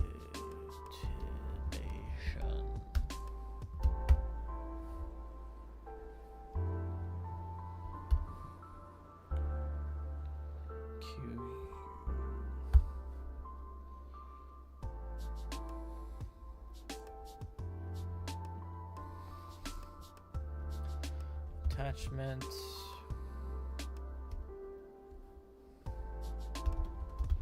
of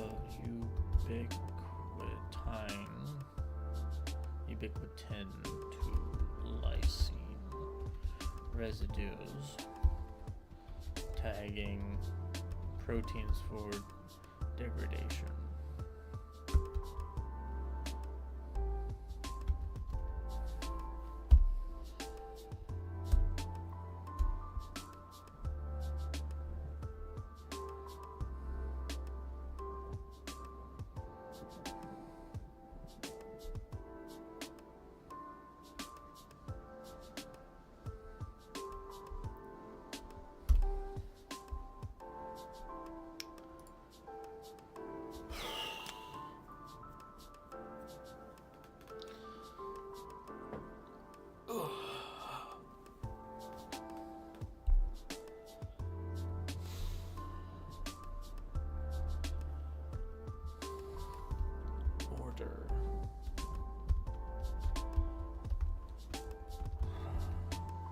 Of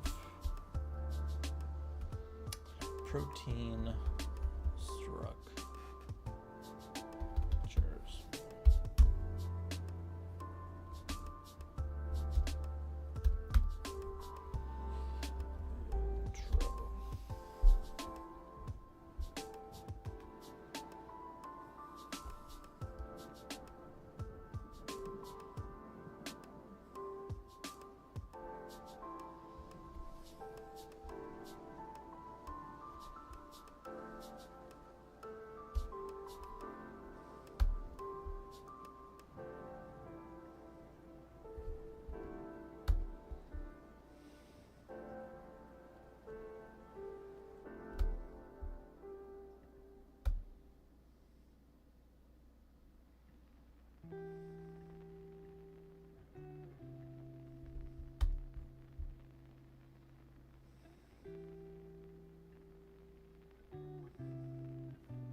Oh, 4 hours.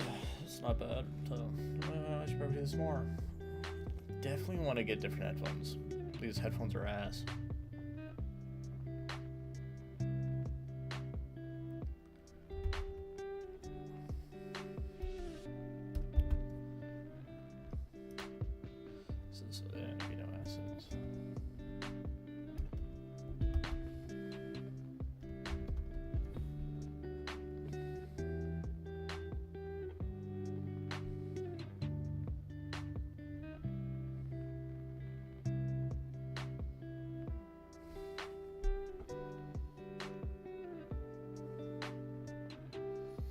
Yeah.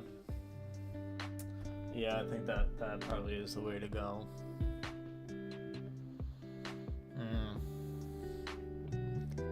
It's just these are not good. Nope. Don't want a head bump.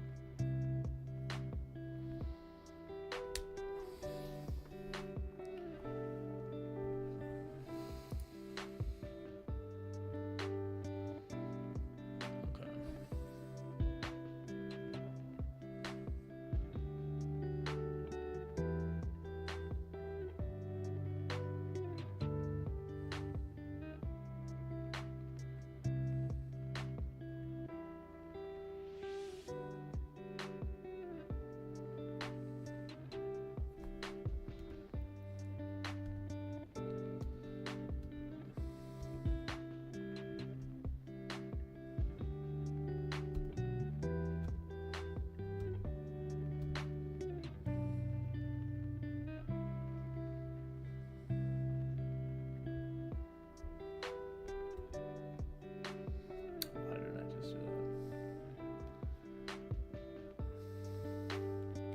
That's messed up. But again, I'm not as good as Tyler. So that is what it is.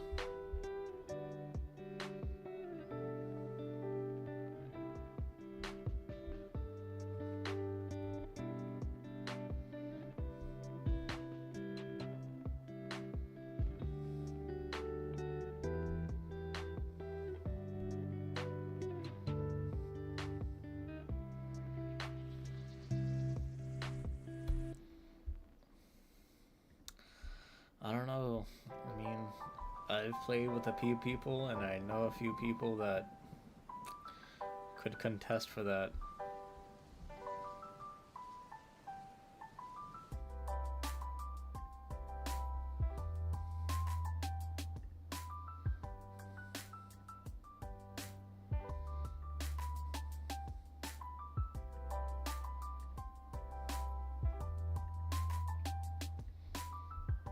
I mean,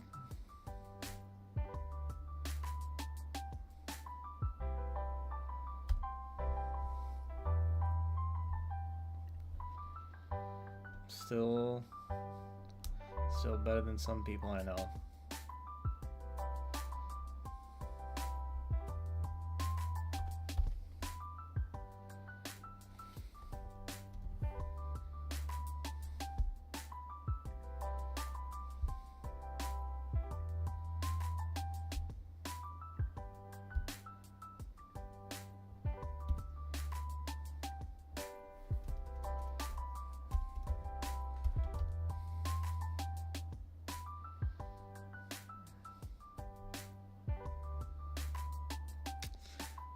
I don't know about that.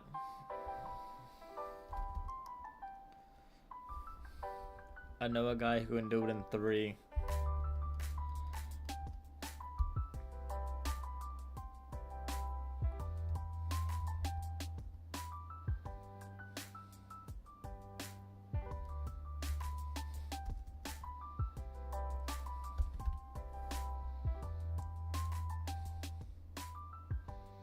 Just that bad.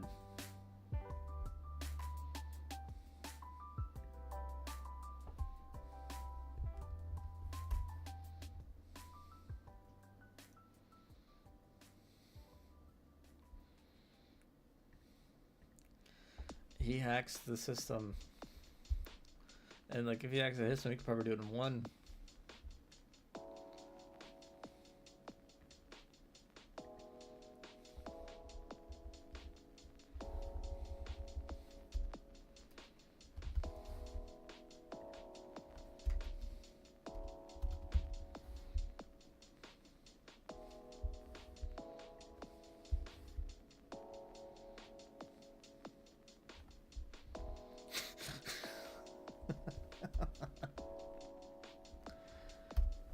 This man teleports himself onto the enemy nexus and then just like dies instantly.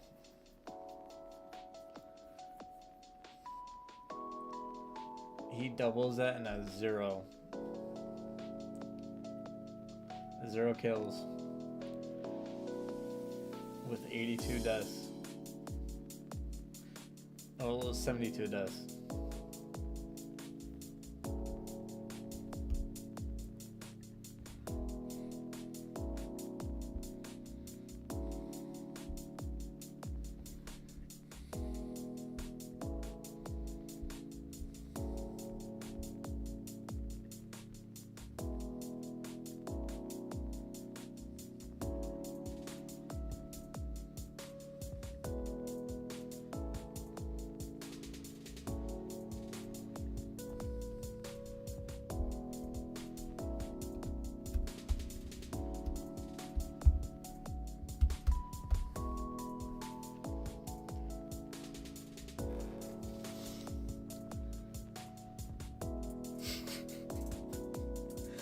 This man's at the level where it makes his IRL friends want to kill him.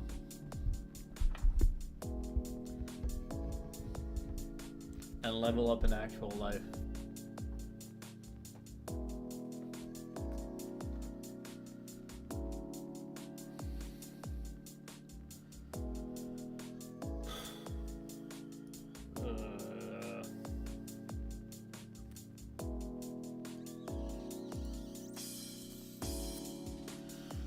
I think I'm gonna call it a day here. I should probably sleep.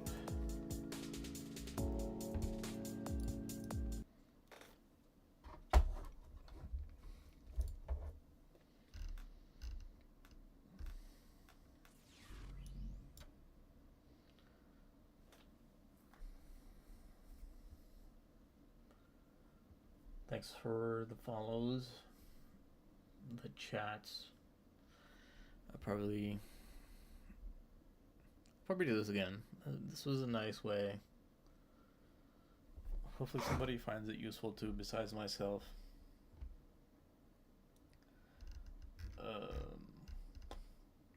Yeah. All right. Where's my elements? I gotta stop the stream. All right. Peace out. See you people. See the internet. See the CIA, FBI, DEA, NSA. Never. Because I do things by the book, by the law.